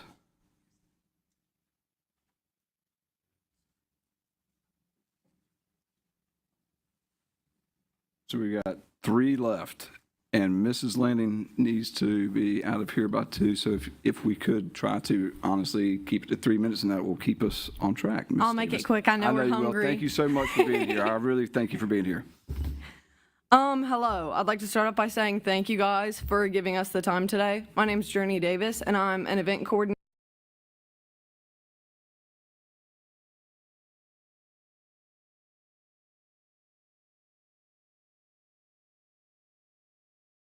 I struggled with social anxiety and finding my way as a 17-year-old who was introduced to drugs entirely too soon. Sorry. I found out about Kratom through a friend of mine, and he took me to a gas station where he had usually purchased his products. I trusted the friend, so I trusted the substances that we were purchasing, but I had not yet done extensive research on the difference between synthetic Kratom and natural Kratom leaf products. I used products like Feel Free specifically for about 2 months, and I had experimented with some similar products, but they were synthetic products. And the effects were incredibly similar to the opiates that I had previously been addicted to. I truly wanted to better my life and be a better person for the people around me. So I began to research Kratom and natural Kratom leaf as opposed to synthetic Kratom products. I found a few places locally that valued quality above all else for their consumers and had my first experience with natural Kratom leaf drinks. My experience with these products was a complete 180 in comparison to the products that I had used previously, the synthetic products. And at this point in my life, I am 5 going on 6 years sober with a community that's rallied behind me, educated me on the products, and really made it clear that they are encouraging my sobriety journey and want me to continue that. I use Kratom products regularly, but if I'm being entirely honest, I am more addicted to caffeine than I am to Kratom products. If I don't have a Red Bull in the first hour of my day, everybody's going to be grumpy. Ms. Davis, you should stop doing those. It's not good for your liver. I know. One problem at a time. I understand. I hope that you see me today as someone who's put the work in and is actively working on turning their life around. And rather than banning Kratom as a whole, we choose to focus on regulation and education. Together in doing this, we have the opportunity to save more lives than just mine and also leave natural Kratom accessible and optional to those who would like to use it. I'm asking you today to vote against H4641 and focus more on regulation and terminating the use of synthetic Kratom products, not natural crush leaf products. Thank you, guys. Ms. Davis, first of all, thank you so much for being here. Never a problem if you get choked up there. I got choked up when I was talking earlier, so don't worry about it. I appreciate your bravery for being here and for your testimony. Do you mind answering any questions that members may have? Not at all. Scot-free. Thank you, guys. Thank you. Brad Rubright?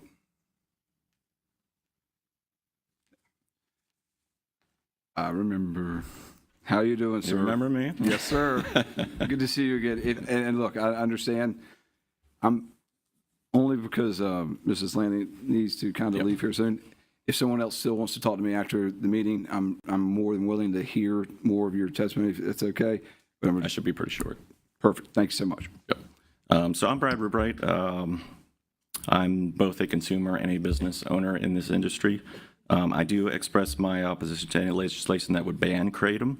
As a business owner and member of the community, I have believed such a policy would have unintended consequences that ultimately harm consumers, businesses, and actual adult public safety.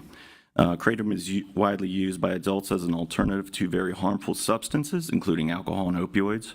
Many individuals rely on it for personal wellness, discomfort management, and part of their efforts to move away from more dangerous dependencies.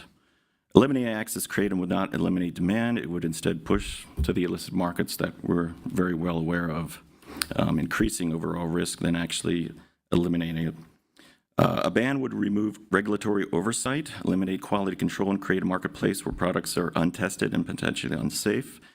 Currently, responsible retailers provide products that are labeled, sourced from reputable manufacturers, supported by certificate of analysis. A ban would simply eliminate the oversight for consumer safety. Rather than prohibition, we are proven regulatory frameworks already in place. The Kratom Consumer Protection Act models implemented several states established age restrictions, require product testing, and product adulterated or synthetic products. These protect consumers while allowing consumer responsible businesses to operate. The economic impact, of course, there are hundreds of businesses here in South Carolina, tens of thousands of consumers. It's important to recognize that Kratom is not the equivalent to alcohol or controlled substance. It is not produced near the same level of impairment and is commonly used in moderation by adults.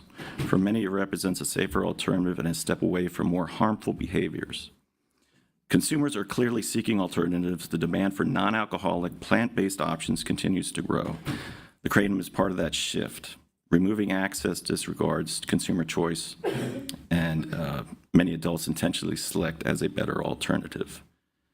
As I said, I'm a consumer and a business owner. I'm a consumer for many years now, business owner for almost a decade in this industry. Basically, I do a vape and a non-alcoholic bar hybrid. I consume Kratom. I don't consume it because I have pain or anything like that yet.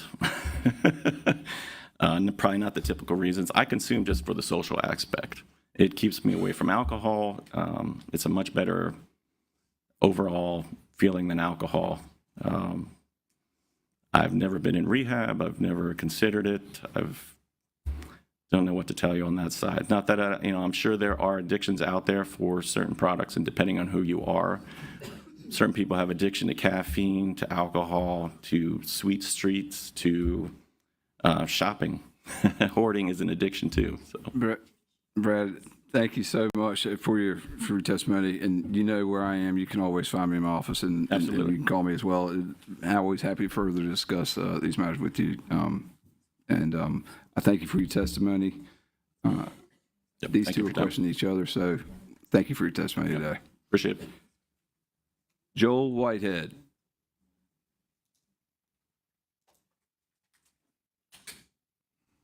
Yes, no, maybe so.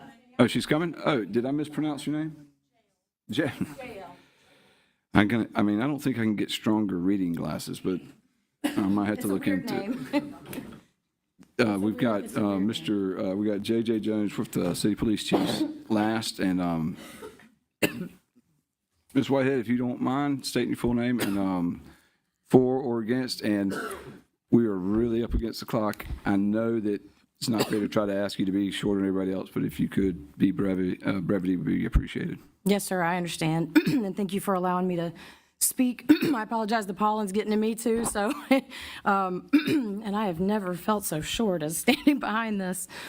So my name is JL Whitehead. I'm an attorney. I'm currently a solicitor, and I need to emphasize I am here on my own accord. I do not speak on behalf of my office, my boss. My views are my own and not representative. I took a personal day off to make sure there's absolutely no mixing between my work and my being here, my personal advocacy.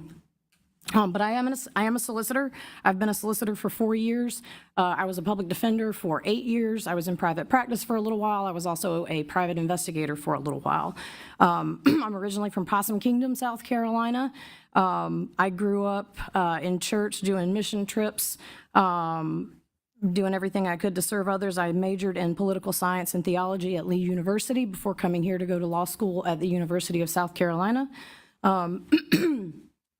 So since again, it's pollen, man. Since I graduated, again, I've worked in various aspects, primarily in the, criminal prosecution or criminal defense side of the law. While doing that, though, me personally, I have dealt with a lot of medical issues. Like I believe there was another speaker who has Ehlers-Danlos syndrome. I have that as well.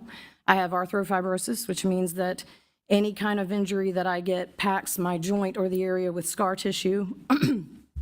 There's no cure for it. There's really no treatment for it, just like with EDS. I have complex regional pain syndrome. If you don't know anything about that, it means that my body believes there's trauma when there is none. It's usually in response to something like a surgery or whatever, but it's chronic. It means that basically it's like my body thinks there's still a surgery ongoing, even though there's nothing. So I get lots of pain, swelling. Again, there's no cure for it. I have other conditions. I won't bore you with all of that. I've had 9 surgeries in the last almost 15 years, and I've got another torn muscle in my hip.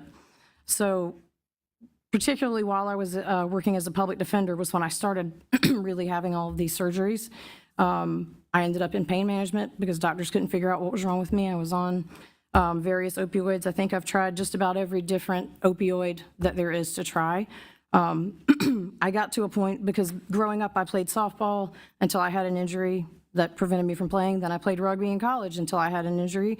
In law school I found CrossFit, loved it. Got me off of the depression medication I had been on since I was like 15 years old. It made a big difference in my life, but again, injury. So now I'm back to having these surgeries. I went through a period where I was depressed, I was suicidal, I was being put on bed rest all the time. I decided to stop opioids just to see. I said, hey, maybe if I just stop and try to go back, maybe I can fix this myself. Of course, I went through the withdrawals and everything that people who are dependent and have addiction go through. That's when I found Kratom initially. My brother had been, previously had been an opioid addict himself. He broke his neck when he was, I believe, 18, 19 years old. I might be wrong about the exact age, but somewhere around that time he broke his neck. Of course, was put on painkillers, developed a severe addiction. He came to USC, ended up having to leave, go to rehab, came back, had to leave, go to rehab, went through a lot. We weren't sure we were going to have him around much longer. He ran into a friend who he had previously, I think they maybe bought from the same dealer on the street, who was working. Ms. Whitehead, I appreciate the story. I really do. If we could, we're trying to really cram it all in here. If we could get to okay. the I'm point. going to move on then. I guess the point with that is just that it saved my brother's life, and it has made me able to function. I went from being put on bed rest constantly, not only able to function, I mean, I'm a practicing attorney. I have 2 kids. I coach my daughter's softball team. I could not have done that without Kratom. I do want to, because I am an attorney, so data is very important to me as well. It's also important as to what I put in my body. I've put together packets of information that I can hand up. We got a lawyer on Let me make sure that gets published to the committee. So the first page that you'll see is a spreadsheet. I know there's been a lot of talk about where data comes from. This data comes directly from the CDC and the South Carolina Department of Public Health. As you'll see on there, and with just the short amount of time I had to put this together, these were the years I was able to get the data for. As you can see, in 2023, there were 5,134 non-fatal overdose cases that were reported by the South Carolina Department of Public Health. Of those 5,134, there were 92 where mitragynine was detected, not necessarily the sole thing, just 92 where it was detected at all. That accounts for 2% of the total for that year. It was co-occurring in 82 cases. Of those 92, there were only 10, which accounts for 0.19% in 2023. You can see in 2024, the overdoses actually go down, as do the total number of cases involving mitragynine, for 1.8% that year, and for mitragynine alone, 0.4%. 2025, the data's Ms. only Whitehead, available. we can read our information for us. We don't need to go through all of Sure. this. I am so sorry. gotcha. Again, I really want to hear what you have to say, but I'm trying to make sure that we can get to our last person to testify. Sure. And there's an amendment evidently, and we've got somebody that needs to get out of here. So I understand. you don't mind trying to wrap up, please? Sure. So the other thing that you have in your packet there, and this is my proposal, obviously I oppose, as you can tell, I oppose the ban. There's a lot of things other people have said that I agree with as far as it's not going to go away, it's just going to become more dangerous. What I have put in here is that I'm proposing is that the Kratom Consumer Protection Act be expanded and modeled off of Utah. I've put their statutes and some of their regulatory schemes in there. There's a lot of oversight. It requires registration of every single product that's sold. There's actually a list. So if there's a retailer who is selling Ms. something Whitehead, that's not on the list. I appreciate, and I promise you, I promise you, I will definitely read through this. Again, I'm trying to make sure that we can Sure. get to everybody. I gotcha. So the point is, that is my proposal, as opposed to a total ban that I think is going to be more dangerous, including for veterans, people like myself, practicing attorneys. I will also, I just say that in my practice as a public defender and as a solicitor, again, not speaking on behalf of my office, but just what I have personally seen in the entire, I've been practicing since 2013 in those capacities, and I can count on one hand the number of times I've seen Kratom come up in a case. And that one time was where a gentleman was sitting in a vehicle at a gas station. He was previously an opioid addict who apparently had relapsed. Law enforcement saw in the car there was Kratom, didn't know what it was. That is the only time in my entire, 13 years of practicing in criminal that I've ever seen Kratom come up. So I'm not seeing it as something that is involved in crimes, causing crimes. I have seen clients that I've had get clean using it. Ms. Whitehead, I thank you so much. I appreciate your testimony. I really do, and I'm trying not to cut you off, but Sure. you keep going over and over I and over. understand. Okay? Look, I've practiced almost 20 years. I've seen Kratom at least 10 times since 2007. Not to dismiss anything. Luckily, in your area, one time, that's fantastic. If you don't mind answering any questions, Sure. Anybody? I do very much appreciate your testimony, and I'm so sorry. I'm not trying to cut you off or anything, but we've got one other person testify and need to get to him so that we can try to wrap up our And I would meeting. just, if it's possible in the future for these, if there's more notice, my brother would have really liked to have been here, but of course, with only 24 hours notice, Well, that just wasn't enough. That's our so. rule, but we did a meeting last week and this week as well. No, I understand. Just a personal request, that's all. You got it, Ms. Whitehead. Thank Thank you you. so much. J.J. Jones for City Police Chiefs. Thank you, Same Chairman thing to Britton. you. I will be quick, I assure you. My name is J.J. Jones, and I'm the Executive Director for the South Carolina Law Enforcement Officers Association and the South Carolina Police Chiefs Association. I represent 7,000 police officers in our state and 315 chiefs of police and assistant chiefs. I'm here to speak in support of the passage of this bill, and I'm here to give you a background of where I came and why I stand here. I was a street cop for 26 years in Lexington County and here in Casey. 6 of those years, I spent them as an undercover drug agent throughout Lexington County, enforcing them with crack, methamphetamine, cocaine, and heroin. Those were our primary drugs that we fought. That's changed over the years. It's changed a lot. We see a lot more synthetics. We see a lot more drugs that are available to everybody in grocery stores and gas stations, and that's one of the reasons I'm here to talk about Kratom today. I do want to share with you, before I go any further, that the sympathy I have for some of the folks that I've heard speak before me. My heart does go out to them for the suffering, despair, and addiction is not an easy fight, and my prayers are with them in this tough time. Some of the testimony, though, that I've heard about Kratom not being abused, I've seen firsthand how Kratom has hurt people in my county, in my state. The desperation is being exacerbated by a man-made substance that they're making money on. It may have started as a leaf at one time, just like many other drugs that we've seen, cocaine, heroin. They did start as God-given substances, but they've been altered. And I think that's what we're seeing with Kratom today. And I heard firsthand, money is at stake. Well, I hate that money is at stake for anybody, but one life in South Carolina, one overdose, to me, is worth me standing here and telling you why it's a dangerous substance. Kratom is dangerous. I have seen it firsthand in Lexington. I mean, I could paint 100 terrible stories of drug abuse, addiction, and, despair from families.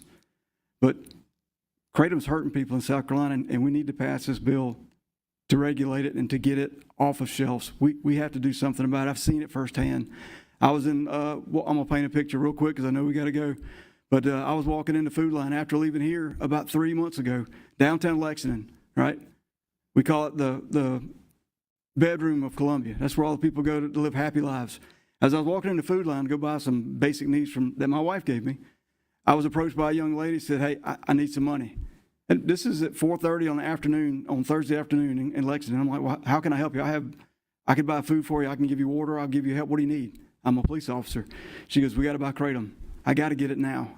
And I said, ma'am, I can't give you money for that. I said, I'll take you anywhere you need. I'll take you to the sheriff's office, police station. I'll call you, miss. I'll give you food, water, whatever you need. I'll go buy you a meal. I said, but we're not going to buy Kratom today. The last thing she said to me when I told her no, she said, I'll do anything for you for this money. That broke my heart. That woman, she didn't know me. She'd never seen me before. She's dropped to that level to try to get Kratom in a parking lot in Lexington. That's what we're facing. That's what some of the street cops are seeing on the road. And I hate that.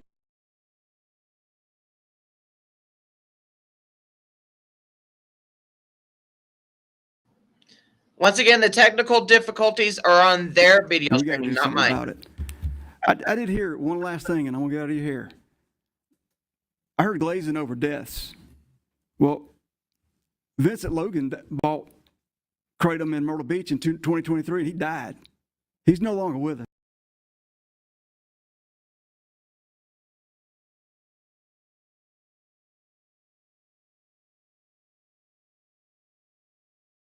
We're facing it, and I hope we can find a way to help these people that are using it. Maybe we can find alternative methods. I don't know. One thing I'm not is a scientist. I'm not a doctor. I'm a street cop. And I can just tell you it's negatively affecting South Carolina streets. On behalf of the South Carolina police chiefs and the 7,000 law enforcement officers that I represent, know that we're in support of this bill. I'll be happy to answer any questions that you may have, but I will make sure you understand I'm not a doctor and I'm not a psychologist. Thank you, JJ. My pleasure. Is there any questions that the committee may have? All right. So, thank you so much. Yes, sir. I call BS. Man, these technical difficulties. This is getting on my nerves. So is his testimony. Which currently H4641, and instead replace it with H4648, which makes it unlawful for a processor Kratom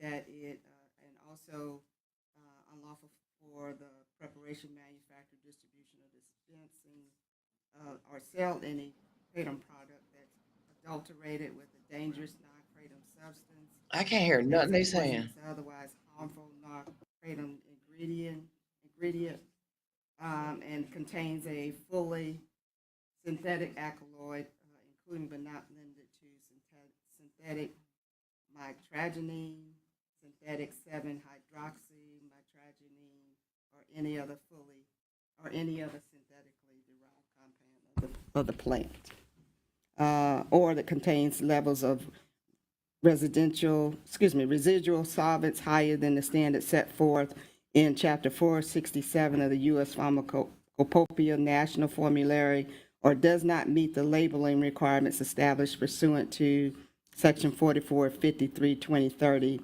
and that a regulation be promulgated to implement the provisions of that section.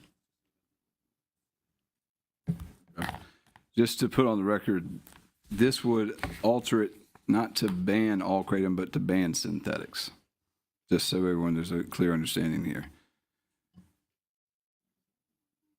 Is there any discussion on the amendment? Oh. I'd like to just say a couple quick things. One is This has been a very difficult experience today. I know all of you feel that way, and I appreciate what everybody has said and done here today. I have personally some background in this and some understanding, a Bachelor of Science in Biology from Duke, which included 2 semesters of organic chemistry that I did pass, and an advanced biochemistry, which was a graduate level course that I did very well in. And I only bring that up because I'm not a doctor, but I do have some understanding about how the body works and how chemicals work. And what I also have respect for, great respect, is for Dr. Marty McCary and his work. So I did look up what was referenced earlier on that and why the FDA is talking more about the natural plant versus more likely regulation or banning the synthetics. Having said that, I do not personally believe we have enough information today as this small part of the Judiciary Committee, much less a very small subset of the House, to be putting this big, this may be a very good amendment, but I think it needs more work and time because I even mentioned this to Representative Henderson Myers. If this is the right way to go, I would need a lot more information. I would not feel comfortable voting on behalf of this amendment today. So I plan to not vote on the amendment, not because I'm totally against it, but because I think it's too soon and we have some time before this would go to the full judiciary. Is that a motion to table? Right, I'll make it a motion to table then, yeah. All in favor, say aye. Aye. All opposed? No. The ayes have it. The amendment is tabled. So we're now on the bill. Well, any further discussion on the bill? So I too believe that this is a decision that is right for the full committee for their input as well. So, Mr. Jensen, if you, no, we don't call the vote, do we? No, actually, if you don't mind calling the vote, last name first. Chairman Britton, Yes. Representative Henderson Myers, No. Representative Landing, Aye. Representative Luck, Representative McCravy not voting. By a vote of 3-1, the bill receives a favorable report. The bill will move to full committee at a date later to be set. Thank you, everyone, for being here. And again, I reemphasize the fact that if it's addiction, if it's pain, please seek anything you can. And you, not turn your backs on you. Please find me if you need me. I hope everyone has a great Easter weekend. Thank you.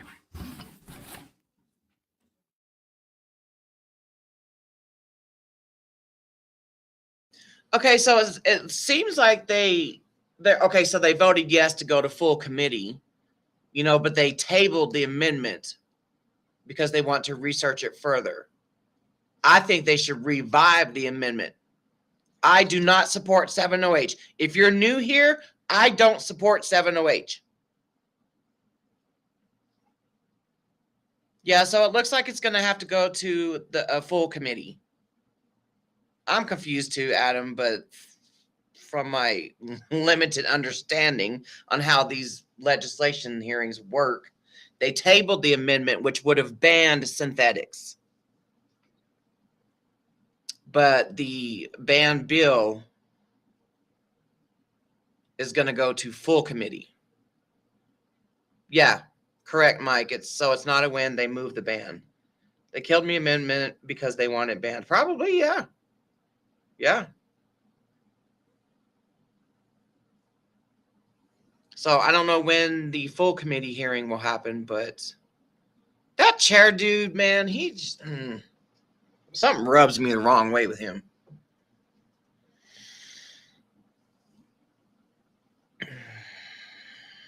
I don't know if the amendment will be discussed at the committee, at the full committee. I don't know. Yeah, they're not voting on it right now. They voted to move it to full committee.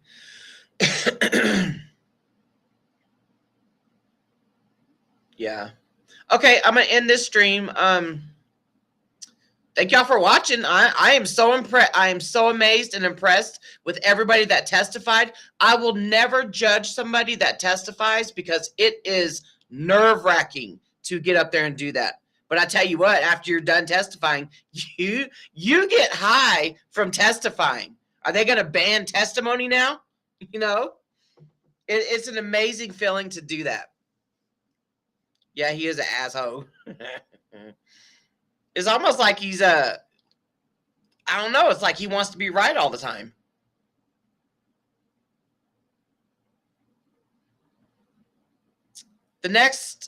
What's next will be it going to the full committee. So we don't know when the date of that will happen, but they'll discuss the ban in a full committee.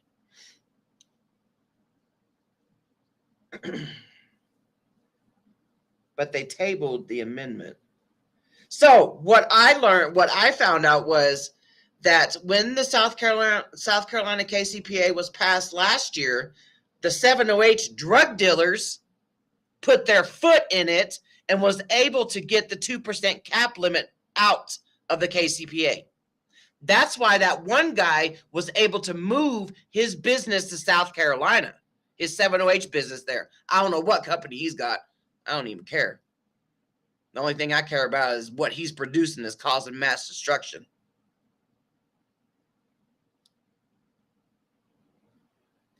So they were the 708 people got billions. They have billions of dollars, and they throw a lot of money to these legislatures.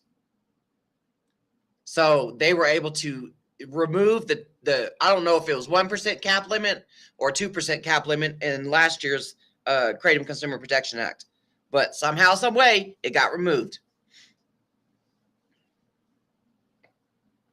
I don't know when South Carolina legislation ends. I have a hard enough time keeping up with all the other 49 states.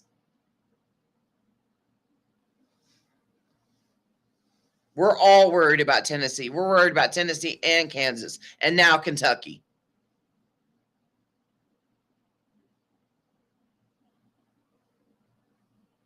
The amendment doesn't have an advancement, but the Kratom ban bill does. It's going to the full committee.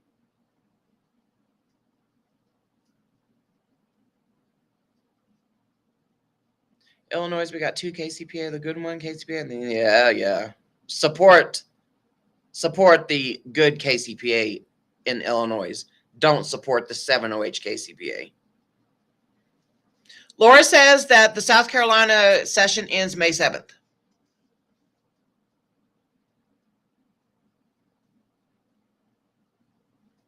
I don't know what the odds are on it banning in South Carolina. If you're moving there, I don't know. I don't know what the odds are, because that chair dude seems like he's all for a ban.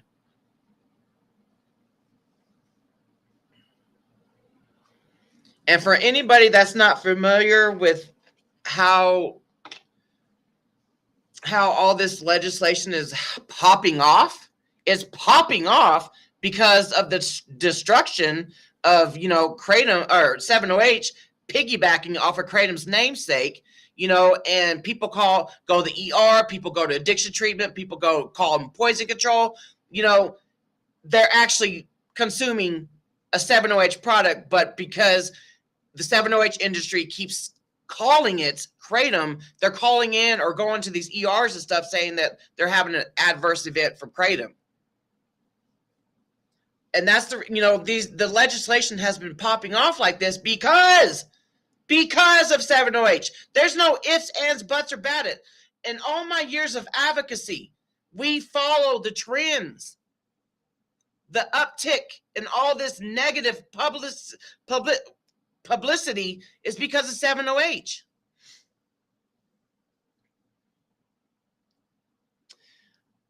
Laura, Mila is asking, could this die simply because they won't have enough time to get to it before end of session?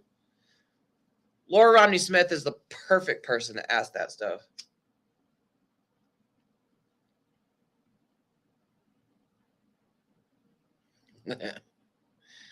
Green Mangdal would be like my second favorite.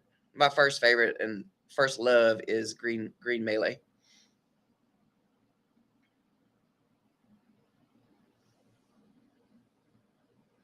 Okay, so Laura says yes to that question about where to go. Hold on. Y'all's comments are coming in so fast. So Laura says yes to this question that, This person's asking, could this die simply because they won't have enough time to get to it before the end of session? So Laura says yes. Depends on how fast they move it through. There's plenty of time still, unfortunately. That's what Laura's saying.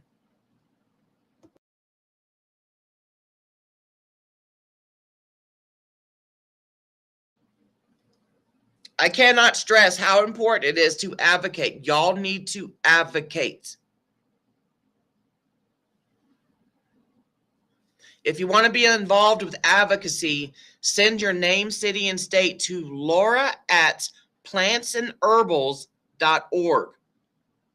Laura@plantsandherbals. Oh, let me see if I got the thing up. Hold on. Let me go find it. So y'all can write this down.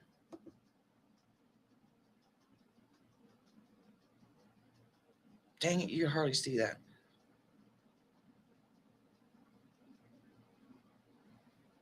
Screenshot that. Right there. Laura@plantsandherbals.org. Get involved with advocacy. Hey, Jeff. Hey, Amy. I know we need, I don't know what, if anything is going to happen in Indiana. I know that the AKs had trouble getting the KCPA there because of the Sheriff's Association.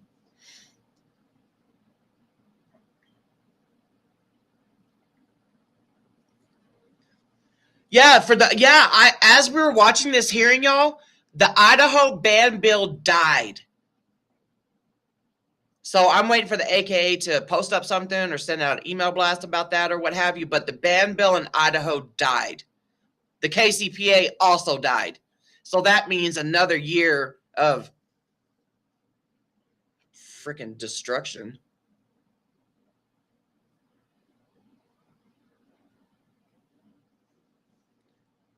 I don't think the Davenport bill in Tennessee will die. I don't have a good feeling about Tennessee. Yes, that's the correct email address, Amanda. Thank you for putting that in there. So if you guys want to get involved with advocacy, send your name, city, and state to Laura. Laura@plantsandherbals.org. Screenshot this screen right here. Because we need more people, man. We need more people big time. I don't have an update on Iowa. I don't know what the heck is going on in Iowa. We would all love to see the Kratom ban lifted in Indiana, Wisconsin, Alabama, Arkansas, Vermont, now Louisiana, now Connecticut. Rhode Island overturned their ban yesterday. So if you live in Rhode Island, you can now officially order Kratom. I don't know when they'll start being in the shops or if Kratom businesses are going to go open up shops there, but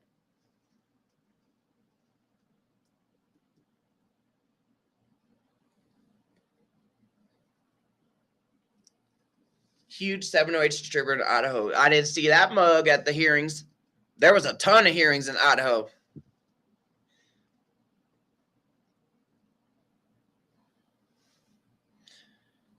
Okay, I'm going to end this stream because I have got to go to, I got to go pee. When you're a Kratom consumer, you got to stay hydrated, and staying hydrated means you got to go pee. And I was sitting here watching this hearing the whole time, and I got to pee. So you guys have a great night or great afternoon, great night. I don't know when we'll live stream again, but we will. Jen and I will live stream again. Oh, what's up, Ben? I remember meeting you on Facebook. I got banned on Facebook in June of last year, so I remember seeing you over there. But what's up? Okay, I gotta go.